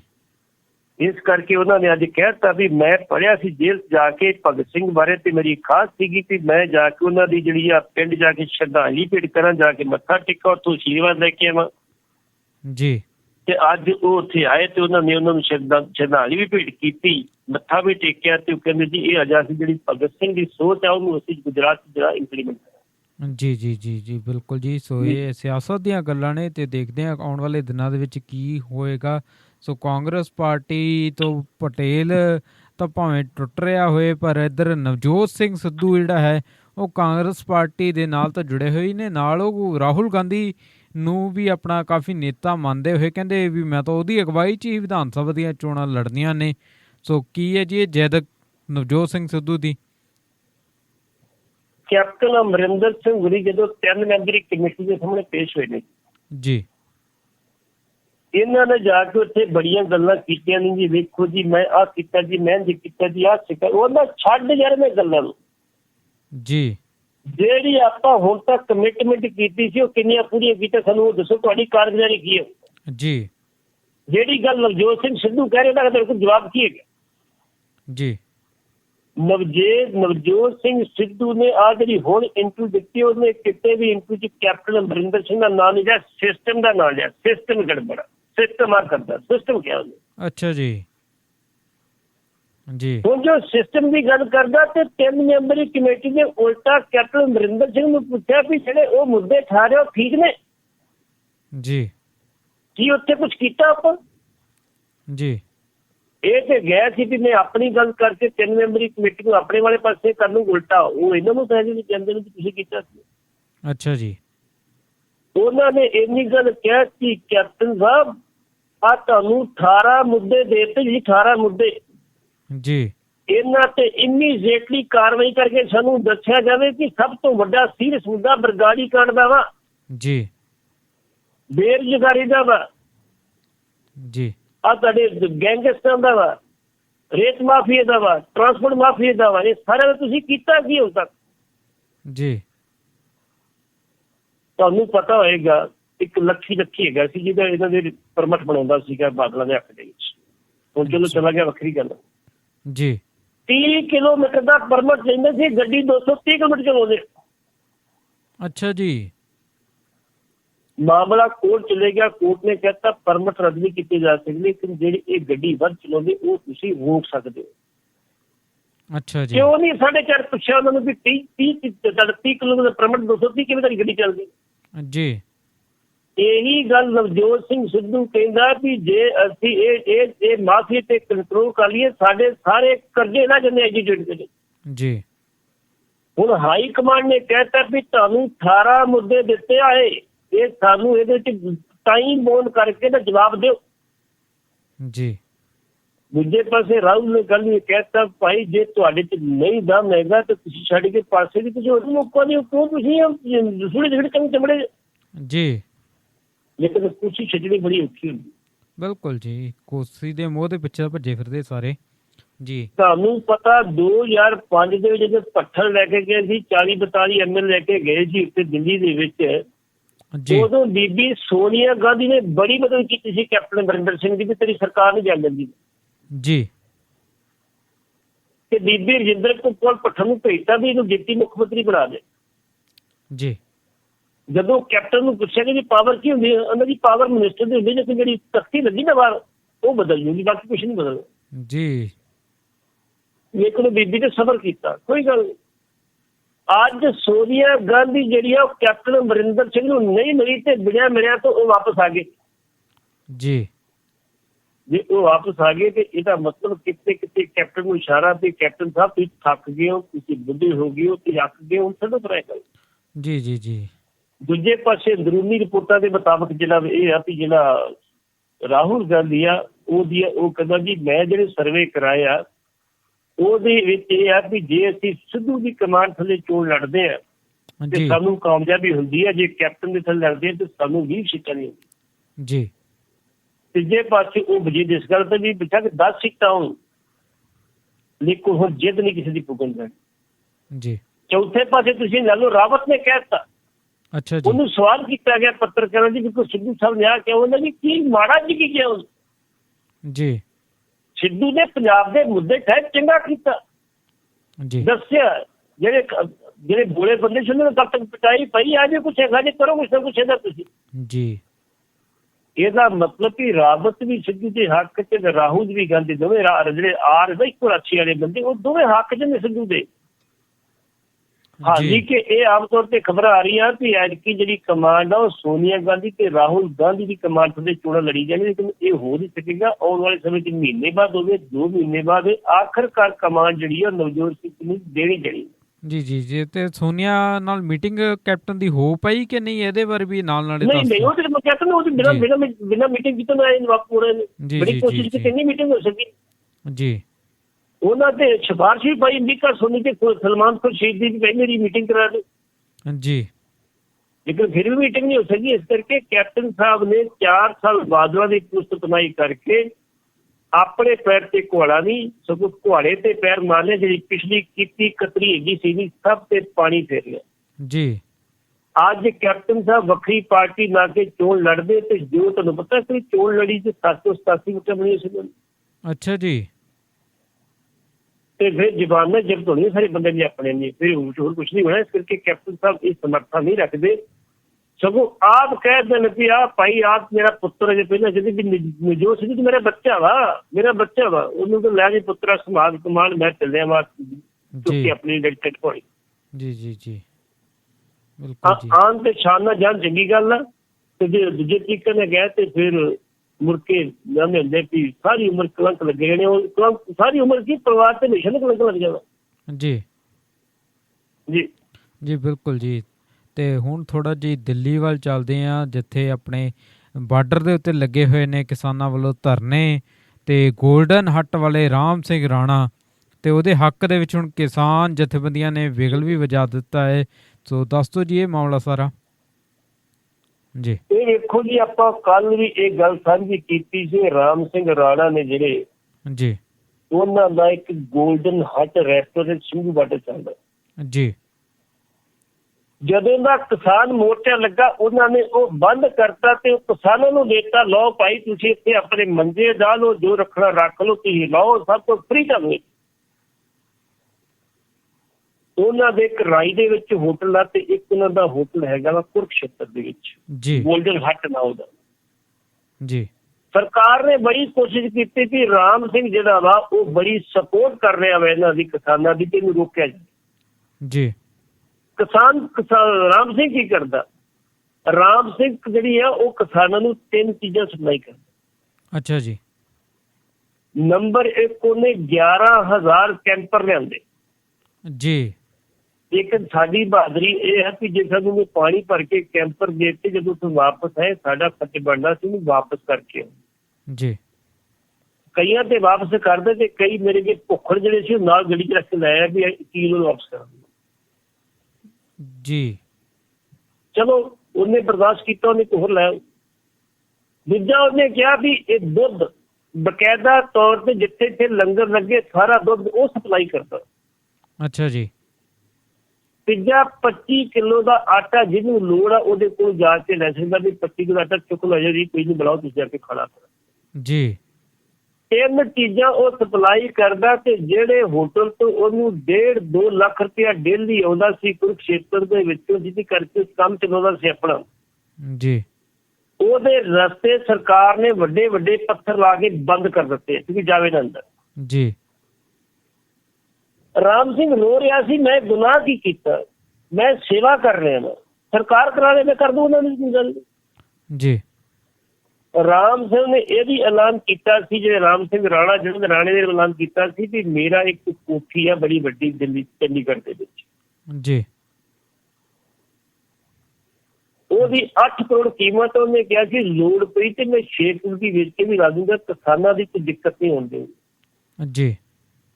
ਹੁਣ ਇਹਨਾਂ ਨੇ ਜਿਹੜਾ 2 ਲੱਖ ਰੁਪਇਆ 1.5-2 ਲੱਖ ਹੁੰਦਾ ਸੀ ਉਹੀ ਪੈਸੇ ਖਰਚ ਕਰਕੇ ਕਿਸਾਨਾਂ ਦੀ ਮਦਦ ਕਰਦਾ ਸੀ। ਉਹ ਸਰਕਾਰ ਨੇ ਹੁਣੇ ਬੰਦ ਕਰਤੇ ਕਿ ਹੋਟਲ ਦੇ ਅਗਲੇ ਪਾਸੇ ਰਸਤੇ ਜਾਂਦਾ ਜਿਹੜਾ ਸਾਰੇ ਬੰਦ ਕਰਤੇ ਉਹਦੇ। ਜੀ। ਕੱਲ ਉਹਨਾਂ ਦੀ ਇੱਕ ਇੰਟਰਵਿਊ ਆਈ ਸੀ ਤੇ ਆਪਣੇ ਤੇ ਸੋਸ਼ਲ ਮੀਡੀਆ ਦੇ ਉੱਤੇ ਤੇ ਮੈਂ ਸੁਣੀ ਸੀ ਤੇ ਬੜੀ ਭਾਵਕ ਸੀ, ਉਹ ਜਿਹੜਾ ਰੋ ਰਿਹਾ ਸੀ ਤੇ ਮੇਰਾ ਕਸੂਰ ਕੀ ਕੀਤਾ, ਸਾਡੇ ਕਦੇ ਰੋਟੀ ਨਹੀਂ ਬਣੀ ਅੱਜ। ਜੀ। ਅਸੀਂ ਕਸੂਰ ਕੀ ਕੀਤਾ, ਰੋਟੀ ਵੀ ਸਾਨੂੰ ਪੜੋਸੀ ਨੇ ਦਿੱਤੀ, ਗੋਲੀਆਂ ਬਣਾ ਕੇ ਦਿੱਤੀ। ਲੇਕਿਨ ਫਿਰ ਉਹਨੇ ਕਿਹਾ ਸੀ ਸਰਕਾਰ ਜੋ ਮਰਜ਼ੀ ਕਰ ਲੈ, ਮੈਨੂੰ ਕਿਸੇ ਐਕਸੀਡੈਂਟ ਦੇ ਵਿੱਚ ਮਰਵਾ ਦੇਵੇ ਜਾਂ ਹੋਰ ਕੋਈ ਕੰਮ ਕਰਦੇ ਵੱਖਰੀ ਗੱਲ ਆ, ਲੇਕਿਨ ਜਿੰਨਾ ਚਿਰ ਮੈਂ ਜਿਉਂਦਾ ਵਾ ਉਹਨਾਂ ਚਿਰ ਕਿਸਾਨਾਂ ਦੀ ਸੇਵਾ ਜਾਰੀ ਰਹੇਗੀ।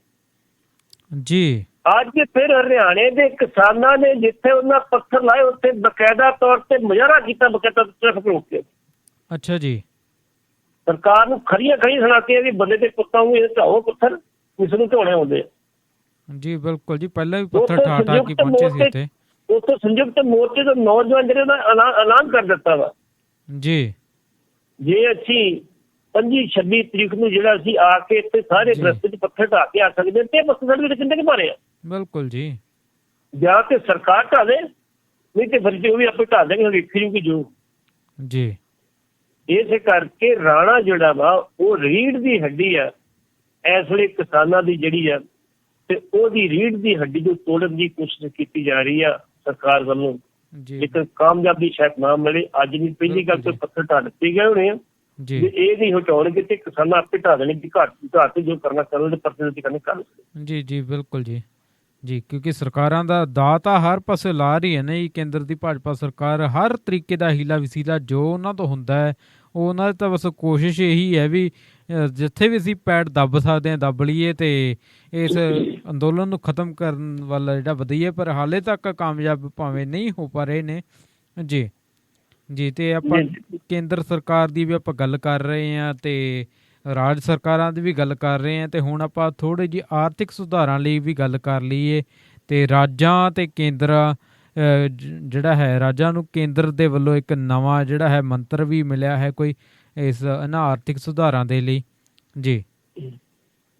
ਜਿਹੜੀ ਕੇਂਦਰ ਸਰਕਾਰ ਹੈ ਜੀ, ਜੀ, ਤੁਸੀਂ ਜੋ ਮਰਜ਼ੀ ਕਰ ਲਓ, ਉਹ ਆਪਣੀ ਵਜ਼ੇਦਾਰੀ ਜਿਹੜੀਆਂ ਅਸੀਂ ਪਾਲਿਸੀਜ਼ ਬਣਾਈਆਂ ਉਹ 'ਚ ਇੰਪਲੀਮੈਂਟ ਕਰਨੀ। ਜੀ। ਹੁਣ ਉਹਨਾਂ ਨੇ ਕੀ ਕੀਤਾ,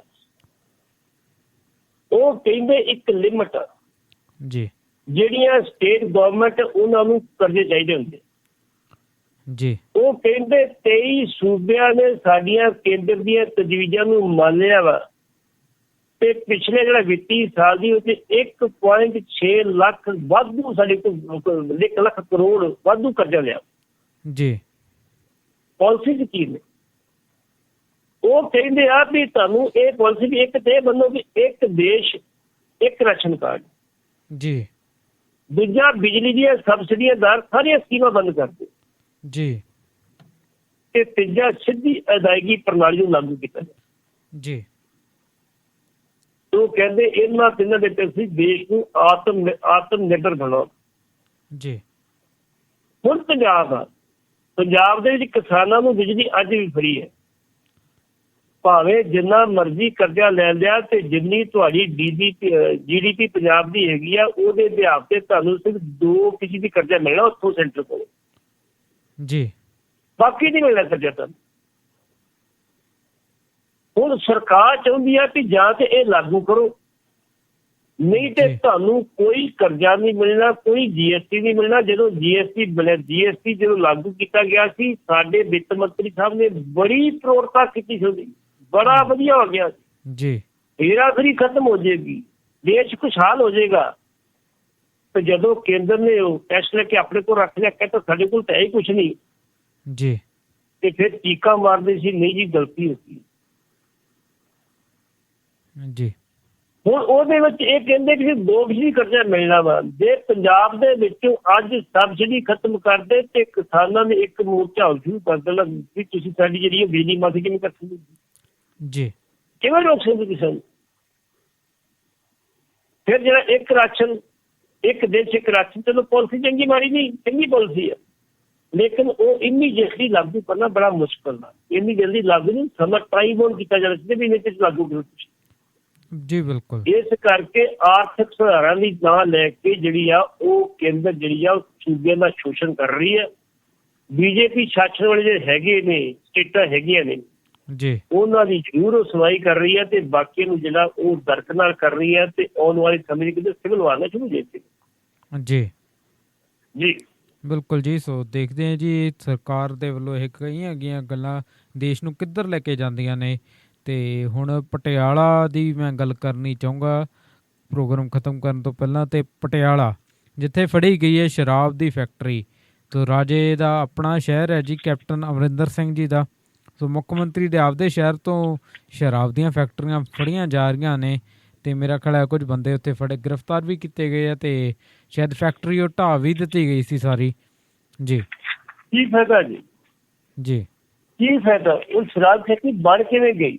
ਬਿਲਕੁਲ ਜੀ, ਸਵਾਲ ਤਾਂ ਅਸਲੀ ਇਹੀ ਹੈ ਜੀ। ਪਟਿਆਲੇ ਦੇ ਲਾਗੇ ਇਹ ਚੌਥੀ ਫੈਕਟਰੀ ਫੜੀ ਗਈ ਜੀ। ਇਹ ਬੰਦੇ ਕੀ ਕਰਦੇ ਸੀ? ਇਹ ਬੰਦੇ ਹਰਿਆਣੇ ਦੇ ਵਿੱਚ ਜਾਂ ਦਿੱਲੀ ਤੋਂ ਸ਼ਰਾਬ ਲਿਆ ਕੇ ਵੇਚਦੇ ਸੀ, ਪੰਜਾਬ ਦੇ ਵਿੱਚ ਸਸਤੀ ਸ਼ਰਾਬ ਲਿਆ ਕੇ ਚੰਡੀਗੜ੍ਹ ਤੋਂ ਸਸਤੀ ਸ਼ਰਾਬ ਵੇਚਦੇ ਸੀ ਜੀ। ਇਹਨਾਂ ਤੇ ਪਹਿਲਾਂ ਪਰਚੇ ਵੀ ਹੋਏ। ਅੱਛਾ ਜੀ।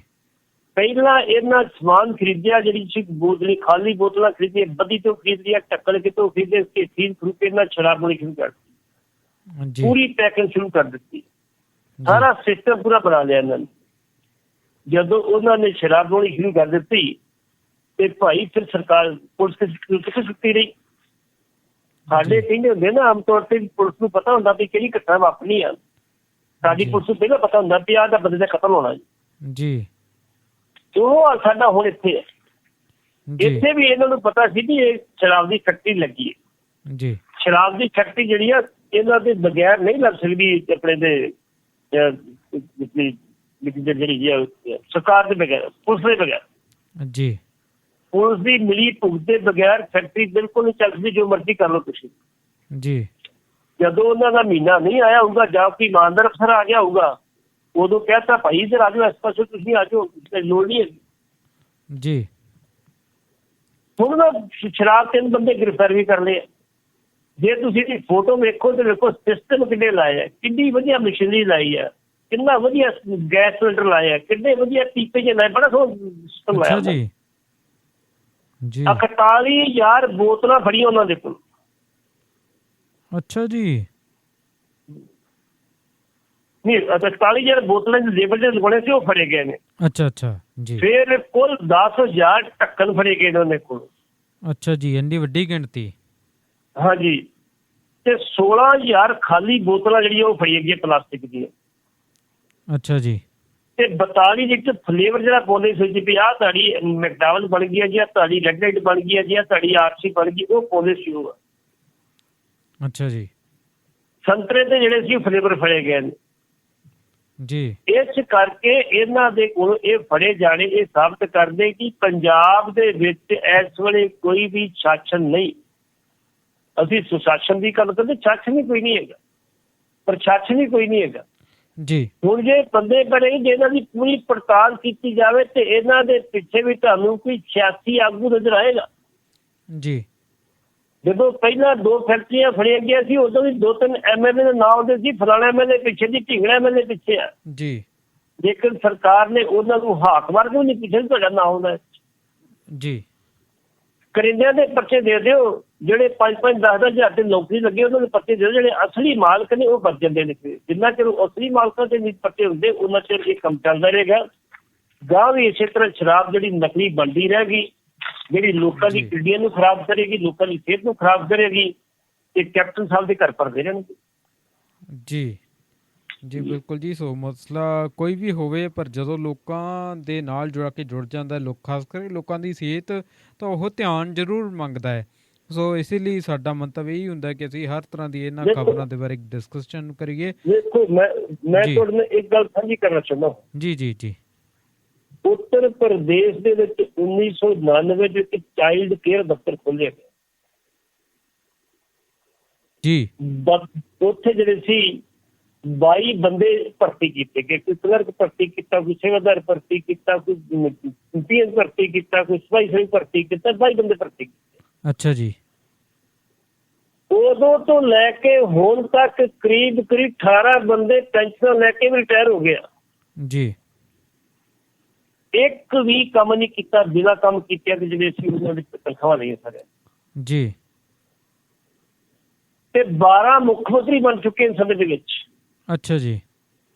5-4 ਵਜੇ ਤੇ ਮੇਰੇ ਬੜੇ ਸਾਡੇ ਮੁਲਾਇਮ ਸਿੰਘ ਯਾਦਵ ਬਣੇ ਆ, 3-4 ਬੀਬੀ ਬਣੀ ਹੈ, ਫਿਰ ਉਹ ਕਲਿਆਣ ਸਿੰਘ ਬਣੇ ਸੀ, ਫਿਰ ਤਿਵਾੜੀ ਬਣੇ, ਤਿਵਾੜੀ ਦੇ ਟਾਈਮ ਦੀ ਗੱਲ, ਤਿਵਾੜੀ ਬਣੇ ਸੀਗੇ, ਫਿਰ ਰਾਜਨਾਥ ਸਿੰਘ ਬਣੇ ਸੀ, ਅਖਿਲੇਸ਼ ਬਣਿਆ ਸੀਗਾ ਜੀ। ਹੁਣ ਉੱਥੇ ਜੋ ਸਾਡੇ ਹੈਗੇ ਨੇ ਗੋਰਖ ਮਠ ਦੇ ਮੁਖੀ ਜੋਗੀ ਸਾਹਿਬ, ਉਹਨੇ ਉੱਥੇ ਜੀ ਉੱਥੇ ਕੀ ਹੋਇਆ, ਬੱਚੇ ਸੀ ਕੋਈ, ਪੁਲਿਸ ਨੇ ਸੋਚਿਆ ਵੀ ਆਹ ਜਿਹੜੇ ਬੱਚੇ ਆ, ਇਹ ਬੱਚੇ ਜਿਹੜੇ ਮੰਗਤੇ ਆ, ਇਹ ਬੱਚੇ ਲੱਗਦੇ ਕਿ ਚੁੱਕ ਕੇ ਲੈਂਦੇ। ਅੱਛਾ ਜੀ। ਉਹਨਾਂ ਚੋਂ ਕਿਸੇ ਇਮਾਨਦਾਰ ਅਫਸਰ ਨੇ ਉਹਨਾਂ ਦੀ ਪੜਤਾਲ ਕੀਤੀ ਤੇ ਵਾਕਿਆ ਇਹ ਸਾਬਤ ਹੋ ਗਿਆ ਕਿ ਉਹ ਬੱਚੇ ਚੁੱਕ ਕੇ ਲਿਆਂਦੇ ਤੇ ਉਹਨਾਂ ਬੱਚਿਆਂ ਨੂੰ 100 ਰੁਪਇਆ ਜਾਂ 200 ਦੀ ਦਿਹਾੜੀ ਦਿੱਤੀ ਜਾਂਦੀ, ਬਾਕੀ ਜਿਹੜੇ ਪੈਸੇ ਉਹਨਾਂ ਜਿਹੜੇ ਪਿਛਲੇ ਖੜੇ ਉਹ ਖਾਂਦੇ ਜੀ। ਉਹਨਾਂ ਬੱਚਿਆਂ ਦੱਸਦਾ ਵੀ ਛੋਟੇ ਸੀ, ਅਸੀਂ ਤੱਕ ਚੁੱਕ ਲੈਂਦੇ ਜੀ। ਉਹਨਾਂ ਨੂੰ ਸ਼ਕਲ ਨਹੀਂ ਮਿਲਦੀ, ਬੰਦੇ ਫੜੇ ਗਏ। ਹੁਣ ਬੰਦੇ ਫੜ ਲਏ ਉਹਨਾਂ ਨੇ, ਉਹਨਾਂ ਸੋਚਿਆ ਵੀ ਇਹਨਾਂ ਨੂੰ ਕਿੱਥੇ ਬੱਚੇ ਨੂੰ ਪਹੁੰਚਾਇਆ ਜਾਵੇ ਤੇ ਉਹ ਚਾਈਲਡ ਕੇਅਰ ਸੈਂਟਰ 'ਚ ਲੈ ਗਏ ਜਿੱਥੋਂ ਇਹ ਭਾਂਡਾ ਭੱਜਾ। ਅੱਛਾ ਜੀ। ਜਦੋਂ ਉਹ ਬੱਚਿਆਂ ਨੂੰ ਚਾਈਲਡ ਕੇਅਰ ਸੈਂਟਰ 'ਚ ਲੈ ਗਏ, ਲਓ ਜੀ ਤੁਸੀਂ ਇੱਥੇ ਇਹਨਾਂ ਨੂੰ ਭਰਤੀ ਕਰ ਲਓ, ਕਹਿੰਦੇ ਕਿੱਥੇ ਜੀ, ਕਹਿੰਦੇ ਚਾਈਲਡ ਕੇਅਰ ਸੈਂਟਰ ਦਾ ਬੰਦਾ, ਤੁਸੀਂ ਆ ਕਮਰੇ ਆ, ਤੁਹਾਡੇ ਕੋਲ ਹਾਲ ਨਹੀਂ, ਸਭ ਕੁਝ ਹੈਗਾ, ਕਿੱਥੇ ਭਰਤੀ ਕਰੀ ਹੈ, ਤੇ ਇੱਥੇ ਭਰਤੀ ਕੀਤਾ ਹੀ ਵੀ ਨਹੀਂ ਬੰਦਾ ਇੱਥੇ ਜੀ। ਉਹਨਾਂ ਨੇ ਫਿਰ ਪੂਰੀ ਉਹਦੀ ਵੀ ਤਫਤੀਸ਼ ਕੀਤੀ ਵੀ 22 ਬੰਦੇ ਭਰਤੀ ਕੀਤੇ ਸੀ, 3 ਬੰਦੇ ਅੱਜ ਵੀ ਨੌਕਰੀ ਕਰ ਰਹੇ, 18 ਬੰਦੇ ਜਿਹੜੇ ਆ ਉਹ ਬਕਾਇਦਾ ਤੌਰ ਤੇ ਰਿਟਾਇਰਮੈਂਟ ਲੈ ਕੇ ਪੈਨਸ਼ਨ ਲੈਂਦੇ ਉਸ ਤੋਂ। ਅੱਛਾ ਜੀ। ਤੇ ਇੱਕ ਵੀ ਕੰਮ ਨਹੀਂ ਕੀਤਾ, ਇੱਕ ਵੀ ਬੱਚਾ ਨਹੀਂ ਰੱਖਿਆ ਉੱਥੇ ਇੰਨੇ ਸਮੇਂ ਦੇ ਜੀ। ਤੇ 12 ਮੁੱਖ ਮੰਤਰੀ ਮੂੰਹ ਨਾਲ ਕਹਿਣੇ ਹੁੰਦੇ, ਇੱਕ ਦਰਜੇ ਦੇ ਮੁੱਖ ਮੰਤਰੀ ਚਲੇ ਗਏ ਜੀ। ਬਿਲਕੁਲ ਜੀ, ਬਹੁਤ ਵੱਡੀ ਟਰਮ ਹੁੰਦੀ ਹੈ ਇੱਕ ਮੁੱਖ ਮੰਤਰੀ ਦੀ, ਇੰਨੀਆਂ ਪਾਵਰਾਂ ਹੁੰਦੀਆਂ ਨੇ ਤੇ ਇਸ ਦੇ ਬਾਵਜੂਦ ਵੀ ਜੇ ਇੱਦਾਂ ਦੀਆਂ ਚੀਜ਼ਾਂ ਸਾਹਮਣੇ ਆਉਣ ਤਾਂ ਆਪਾਂ ਤਾਂ ਸ਼ਰਮਨਾਕ ਹੀ ਕਹਿ ਸਕਦੇ ਹਾਂ। ਪਰ ਸਰਕਾਰ 1994 ਦੇ ਵਿੱਚ ਜੀ ਇੱਕ ਹੋਟਲ ਤੇ ਅਸੀਂ ਬੈਠੇ, ਇੱਕ ਕੁਲਚਾ ਖਾਣੇ ਕੇ ਭੁੱਖ ਲੱਗੀ। ਅੱਛਾ ਜੀ।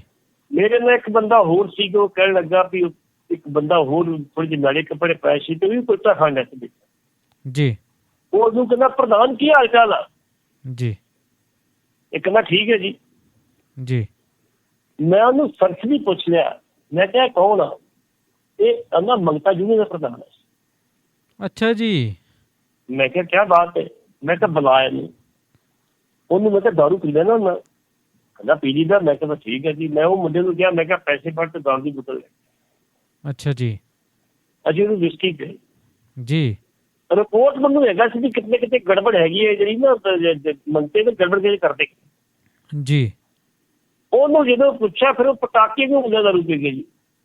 ਅੱਛਾ ਜੀ। ਕਹਿੰਦਾ ਮੈਂ ਵਾਈਸ ਪ੍ਰਧਾਨ ਆ ਤੇ ਨਾਲੇ ਚ ਮੇਰਾ ਪਿੰਡ ਆ ਤੇ ਮੇਰੀ 8 ਕਿੱਲੇ ਜ਼ਮੀਨ ਆ।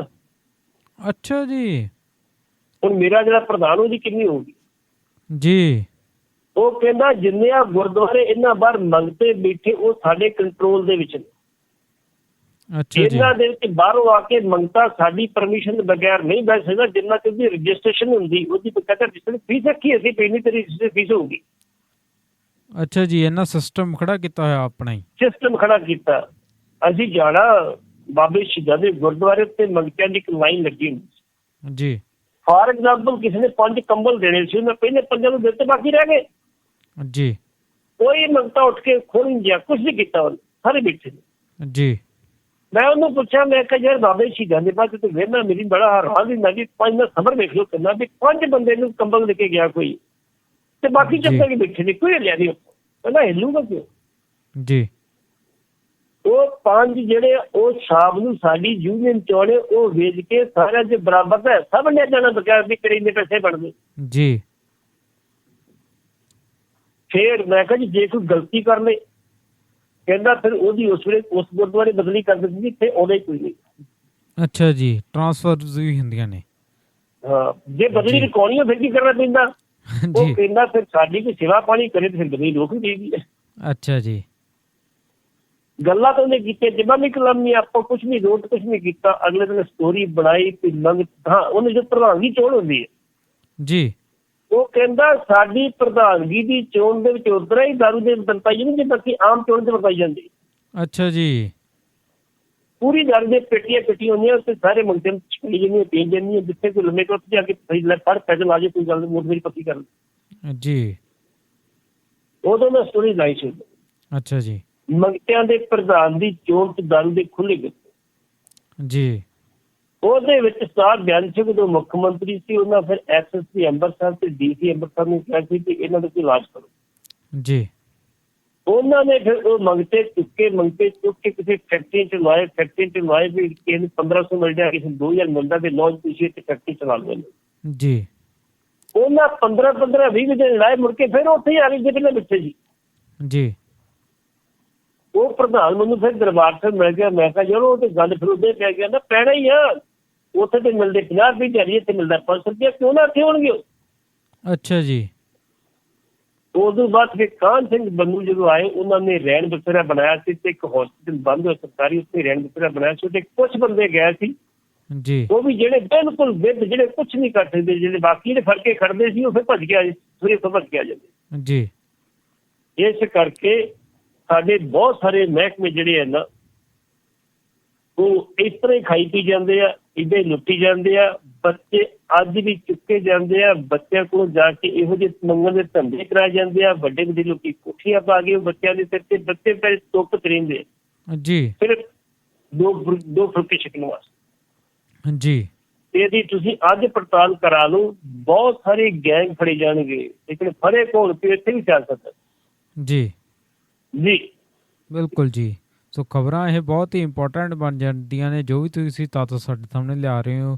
ਯਕੀਨਨ ਸਾਡੀਆਂ ਹੀ ਅੱਖਾਂ ਨਹੀਂ ਖੁੱਲ ਰਹੀਆਂ, ਸਾਡੇ ਸਰੋਤੇ ਵੀ ਇਹ ਸਭ ਸੁਣ ਕੇ ਹੈਰਾਨ ਤਾਂ ਹੋ ਹੀ ਰਹੇ ਹੋਣਗੇ। ਨਾਲ ਨਾਲ ਉਹਨਾਂ ਨੂੰ ਸਿਸਟਮ ਦੀ ਵੀ ਜਿਹੜੀ ਹੈ ਇੱਕ ਚਿੰਤਾ ਵੀ ਹੁੰਦੀ ਹੈਗੀ ਕਿ ਕੀ ਕੁਛ ਅਤੇ ਉਹ ਚੱਲੀ ਜਾ ਰਿਹਾ ਹੈ। ਸੋ ਫਿਲਹਾਲ ਰੇਡੀਓ ਪੰਜਾਬ ਟੂਡੇ ਦੇ ਪ੍ਰੋਗਰਾਮ ਸ਼ਮਾਦਾਨ ਦੇ ਵਿੱਚ ਸਾਡੇ ਨਾਲ ਜੁੜਨ ਦੇ ਲਈ ਤੇ ਖਬਰਾਂ ਦੇ ਉੱਤੇ ਝਾਤ ਪਾਉਣ ਦੇ ਲਈ ਜਸਵੀਰ ਸਿੰਘ ਪਟੇਲ ਜੀ ਤੁਹਾਡਾ ਬਹੁਤ ਬਹੁਤ ਸ਼ੁਕਰੀਆ ਜੀ। ਸ਼ੁਕਰੀਆ ਧੰਨਵਾਦ ਜੀ। ਜੀ। ਸੋ ਪਿਆਰੇ ਸਰੋਤਿਓ, ਇਹ ਸਨ ਰੇਡੀਓ ਪੰਜਾਬ ਟੂਡੇ ਦੇ ਪ੍ਰੋਗਰਾਮ ਸ਼ਮਾਦਾਨ ਦੇ ਵਿੱਚ ਅੰਮ੍ਰਿਤਸਰ ਤੋਂ ਸੀਨੀਅਰ ਪੱਤਰਕਾਰ ਸਰਦਾਰ ਜਸਵੀਰ ਸਿੰਘ ਪਟੇਲ ਜੀ। ਸੋ ਇਹਨਾਂ ਨੇ ਖਬਰਾਂ ਦੇ ਬਾਰੇ ਗੱਲਬਾਤ ਕੀਤੀ ਹੈ। ਬਹੁਤ ਮਹੱਤਵਪੂਰਨ ਜਿਹੜੀ ਜਾਣਕਾਰੀ ਹੈ ਉਹ ਸਾਡੇ ਸਾਹਮਣੇ ਲਿਆਂਦੀ ਹੈ, ਕਿਉਂਕਿ ਖਬਰਾਂ ਜਿਹੜੀਆਂ ਕੋਈ ਬਹੁਤ ਸਾਰੀਆਂ ਖਾਸ ਸਨ, ਨਾ ਕੇਵਲ ਕਿਸਾਨੀ ਅੰਦੋਲਨ ਨਾਲ ਜੁੜੀਆਂ ਹੋਈਆਂ ਸਨ, ਬਲਕਿ ਰਾਜਨੀਤੀ ਤੋਂ ਲੈ ਕੇ ਇਹ ਕੇਂਦਰ ਅਤੇ ਰਾਜਾਂ ਦੇ ਜਿਹੜੀਆਂ ਸਰਕਾਰਾਂ ਦੀਆਂ ਹਲਚਲਾਂ ਦੇ ਬਾਰੇ ਬਹੁਤ ਡਿਟੇਲ ਦੇ ਵਿੱਚ ਖਬਰਾਂ ਸਨ। ਸੋ ਇਹ ਖਬਰਾਂ ਬਹੁਤ ਇੰਪੋਰਟੈਂਟ ਤਾਂ ਸੀਗੀਆਂ ਹੀ। ਅਤੇ ਹੁਣ ਵੇਲਾ ਹੋ ਗਿਆ ਜੀ ਇੱਕ ਬ੍ਰੇਕ ਦਾ, ਅਤੇ ਹੁਣ ਮਿਲਾਂਗੇ ਜੀ ਬ੍ਰੇਕ ਤੋਂ ਬਾਅਦ। ਅਤੇ ਬ੍ਰੇਕ ਤੋਂ ਬਾਅਦ ਪ੍ਰੋਗਰਾਮ ਸ਼ਮਾਦਾਨ ਇਸੇ ਪ੍ਰਕਾਰ ਜਾਰੀ ਰਹੇਗਾ ਅਤੇ ਅਸੀਂ ਇੱਕ ਹੋਰ ਵੀ ਵਿਸ਼ੇ ਜਿਹੜੇ ਹਨ ਉਸ ਦੇ ਨਾਲ ਆਪ ਸਭ ਜੀ ਨੂੰ ਜੋੜਨ ਦੀ ਕੋਸ਼ਿਸ਼ ਕਰਾਂਗੇ। ਸੋ ਲੈਂਦੇ ਹਾਂ ਜੀ ਪ੍ਰੋਗਰਾਮ ਸ਼ਮਾਦਾਨ ਦੇ ਵਿੱਚ ਇੱਕ ਬ੍ਰੇਕ।